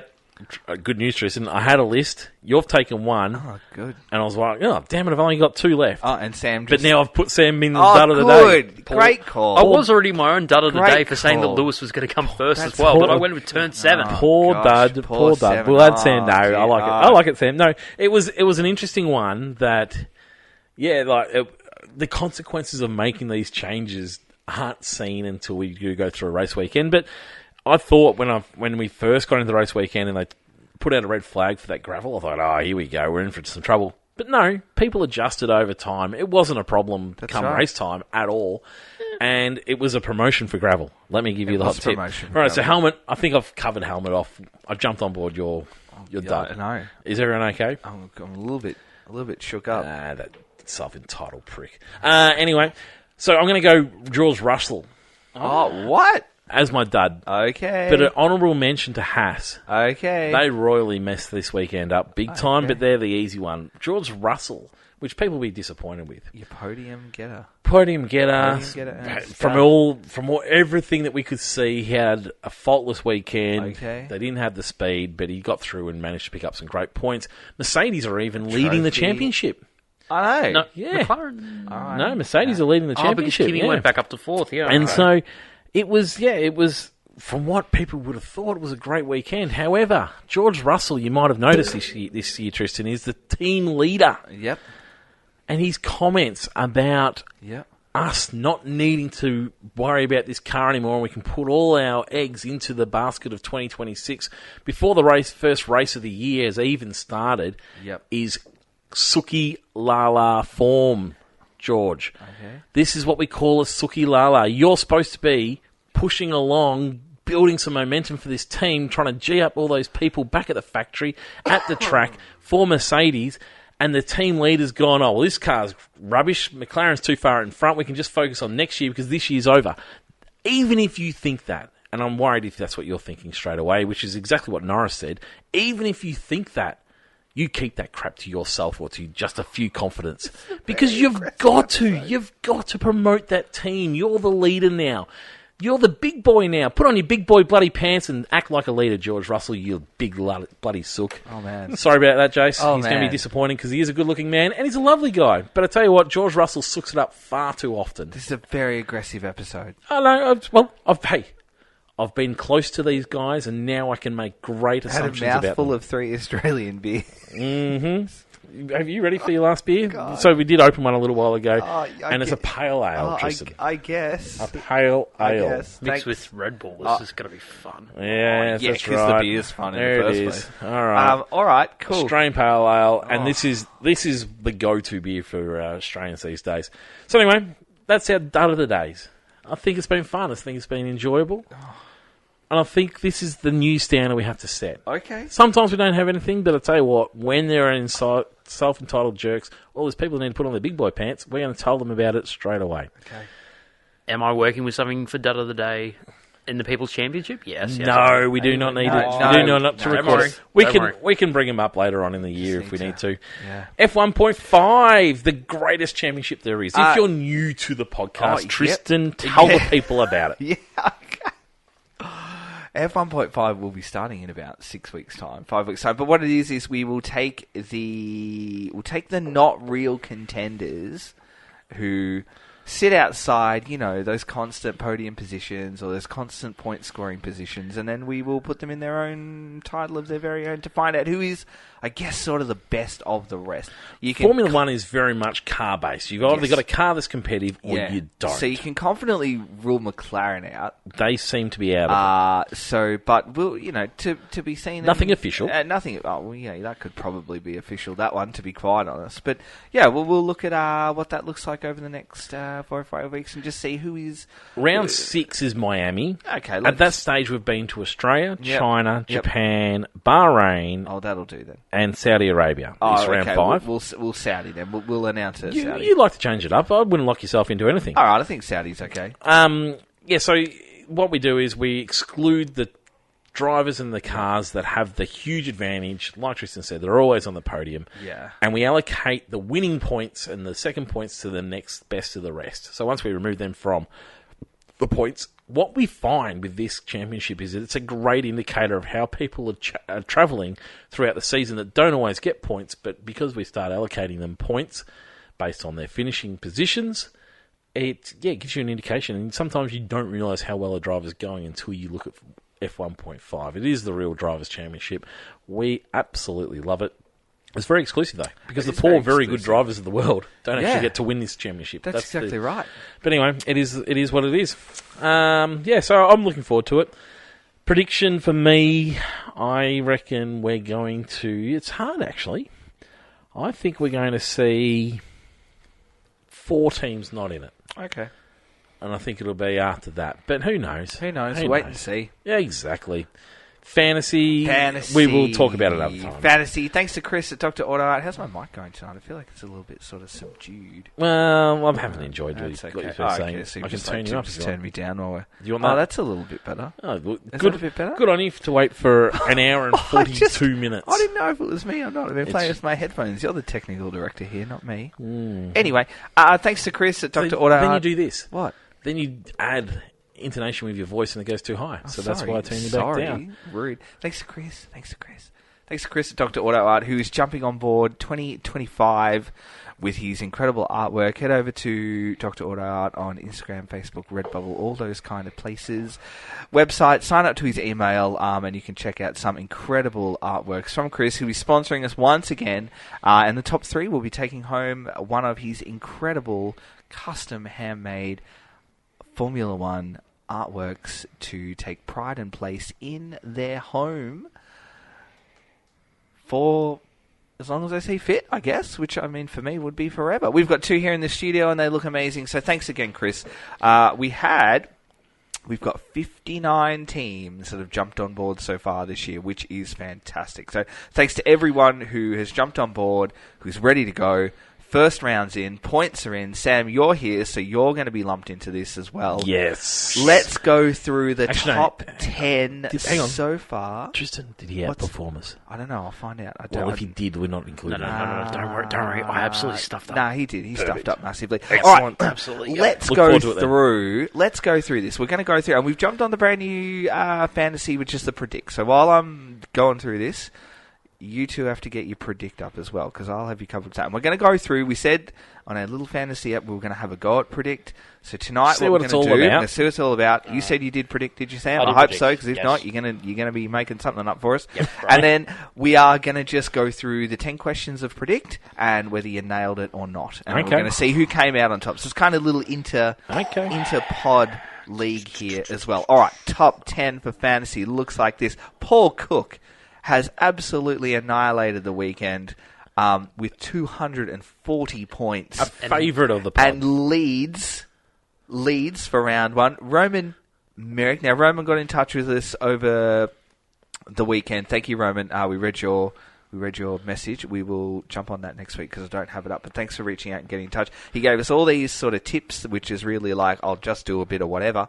And it's worked because he's in second already. So this is our reigning champion on 234 points. Andy Tails is in third, 217. David Parsons, 214. Jolyon Dyer, 181. Dean Holt, 178 in sixth. Rex Ashley, new name to the top 10 of the leaderboard, 169. Nicola Taylor has returned to 8th place with 168. Simon Blackburn in 9th at 140. And Chris, our very own sponsor, in 10th position, 139. Yeah. Chris, question without notice, are you awarding yourself your own artwork if you win? I feel like we're going to have to send him something if he wins. I feel like we will... That's what we'll do. If he wins, I'm going to get you to create an artwork for Chris, because I'm good at art and you're not. Nobody needs so that. you're going to create. Nobody needs If that in Chris life. wins, you're going to create Chris. Chris, you're going to write down what you would Challenge like to see accepted. from Rog, and he will create that artwork for you if you win, and I will apologise for that right now. So anyway, let's go through, because on Friday afternoon and Saturday morning, you were looking good. I was third. And you were I've third, never and been you're on third. fire, and that made me feel ordinary, and just life was not good. But however, order has been restored, No.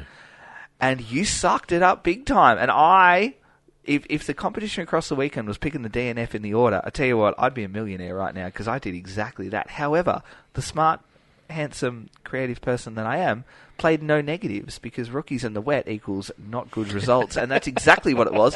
So I saved myself from a harrowing minus 80 points, and I am in 26th position, which is not where I finished last year, but that's okay. I'm very pleased with what I did last year, and as long as I beat you, that's all that matters. That was a masterstroke playing the no negatives this week. It I'll was. give you that. Some I'll would give say you that. common sense. And I finished in 26th position on 83 points. You, after looking really good being third, you're down in 34th position. I'm actually 2 with points 62 worse off points. after qualifying. Yeah, I was on 65 at Which qualifying, is and I'm at 62. fantastic.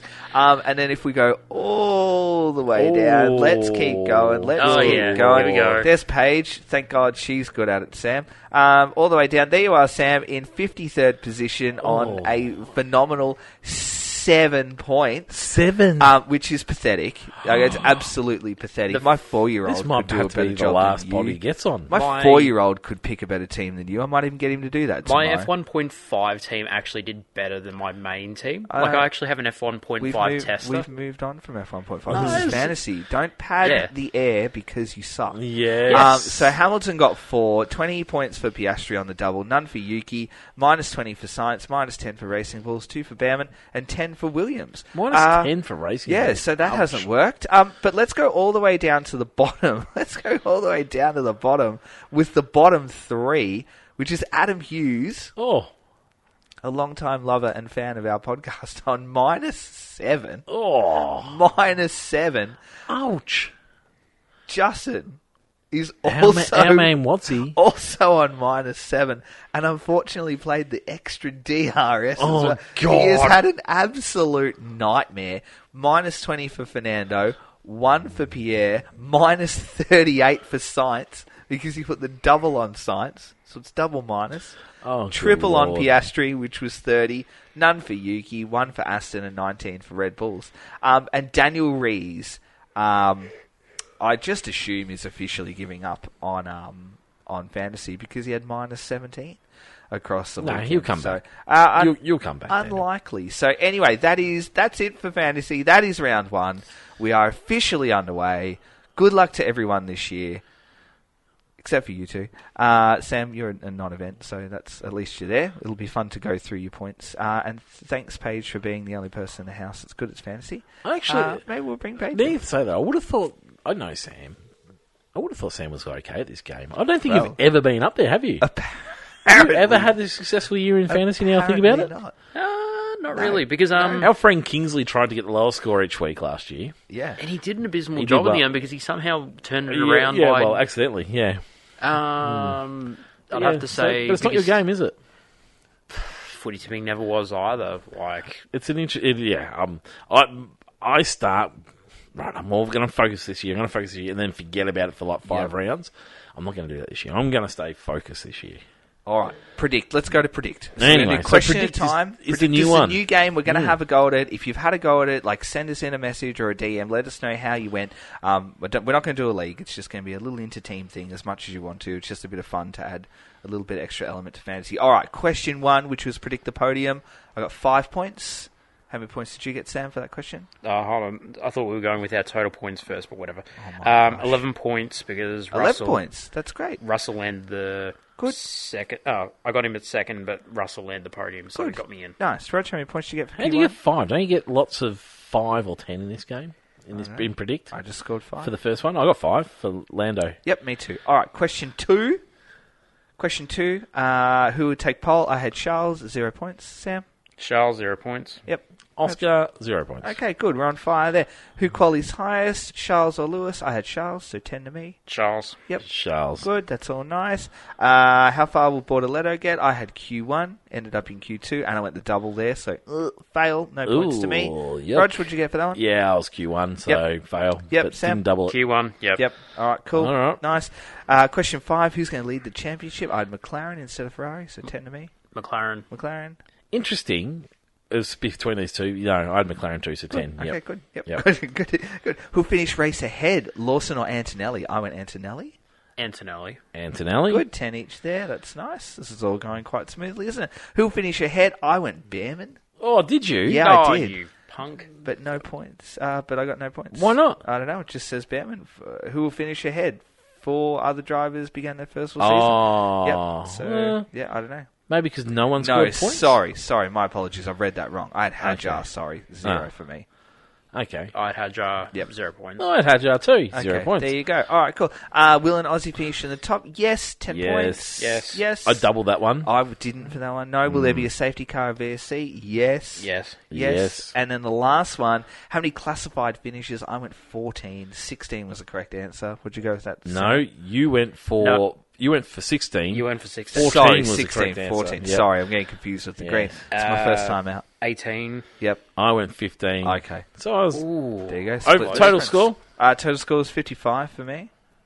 65. Yep. 72. 72. 72. Yep. That first one really. There you go. That brought you really alive. sorted out you No, there. All right, cool. no 2 point. No multipliers as well. Just straight play. There you Oh, go. that was just Yeah. straight play. Wait, so where else did you score well? I thought Yeah. you were the same as us for everything. Yeah. No, except for the podiums where you guys were only scoring 5, and I've picked up a few other points along the way. So There you go. Nice one. apparently suck at fantasy, but predict. Yeah, all right, You're in. not bad. Well done. Good. Excellent Well work. done. News. Probably News. the big news is that the FIA have decided that, hang on, there might be some illegal rear wing action going on, and so Yeah. they're going to enforce some stricter testing come China. Yeah. They're going to enforce some stricter testing for front wings come round 8 this year.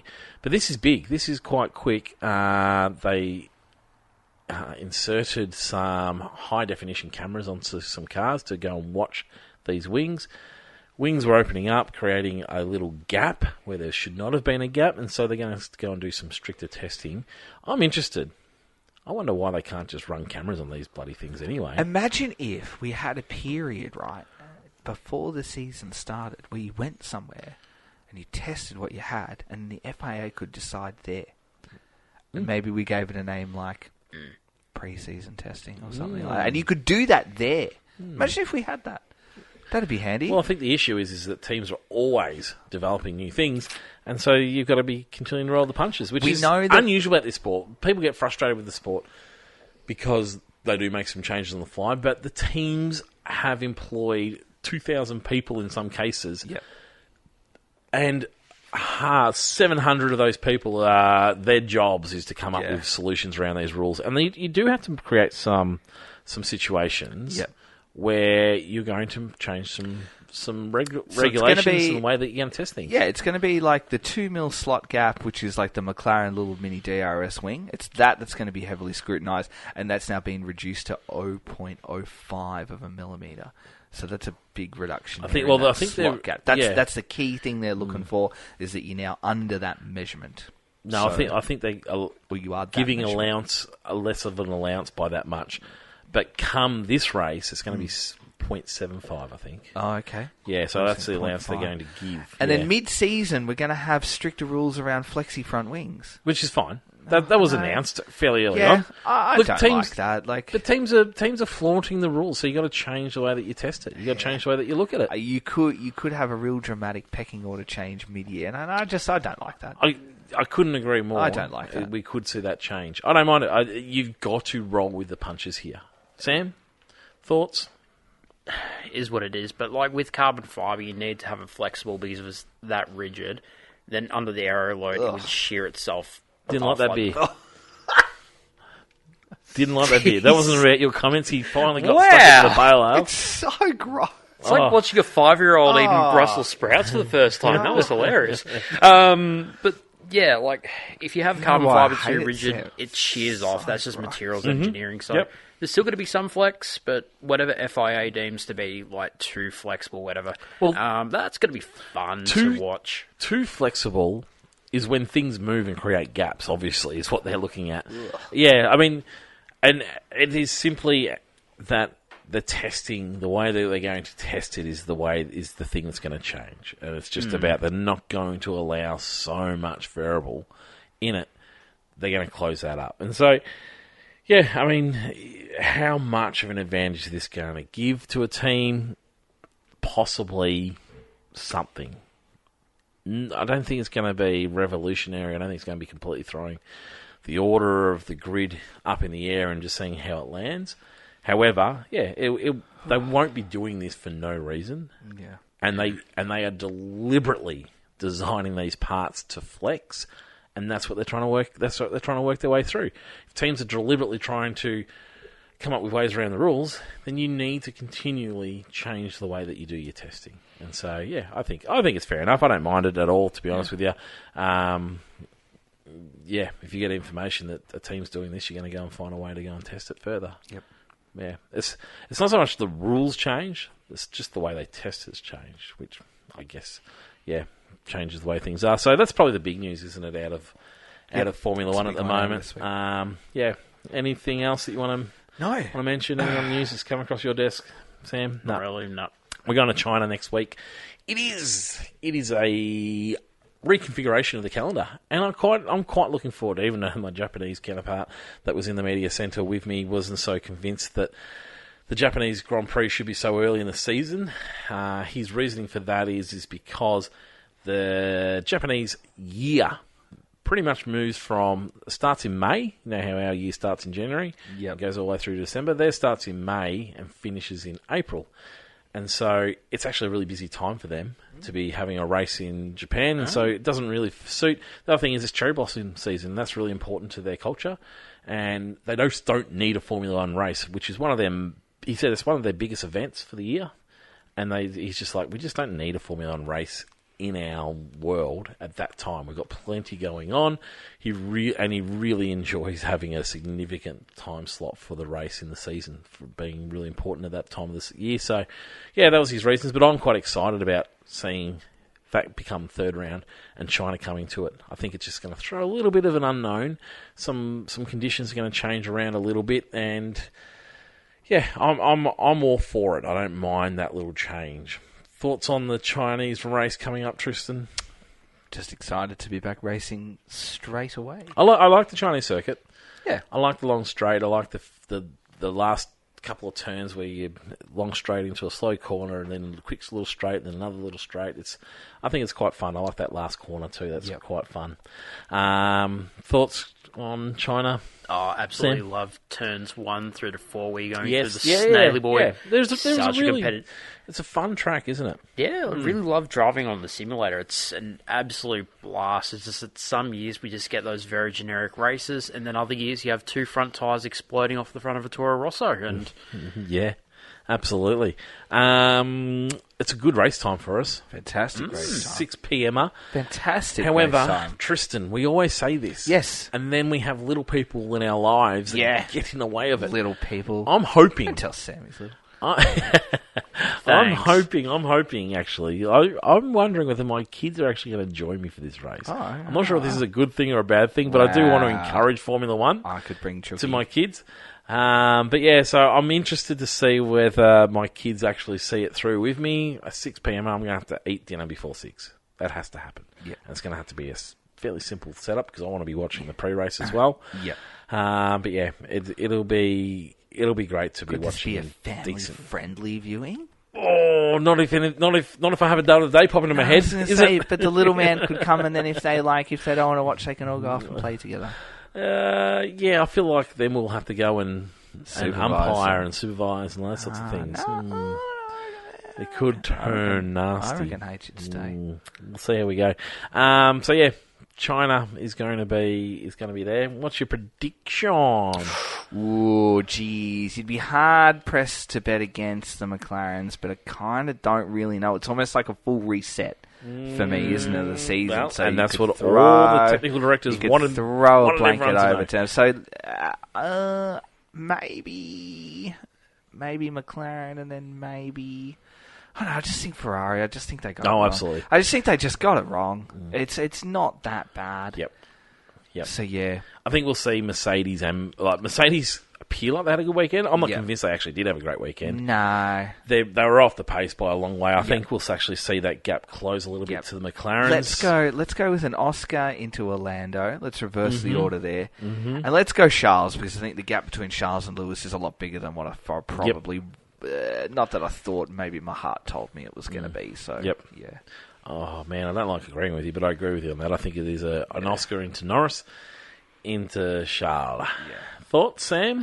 Correct, but then I'm just going to add on a fourth and say Russell before Verstappen. I'm pretty sure... Just so I can be a little bit controversial. I'm pretty sure all three of us all agreed that you cannot discount Verstappen. And what have we just gone and done the very next opportunity we had? Discount him, man. Very poor on our behalf, Yep. but well done for us not learning, because I agree with you on that one. Absolutely. But I can't wait. I love the racing, and I can't wait to get into more of it. It's been a long episode. Thank you very much for sticking around with us. And yeah, keep a listen out for Fan Frenzy. And we'll also be back next week with round 2 on our pod. Goodbye now.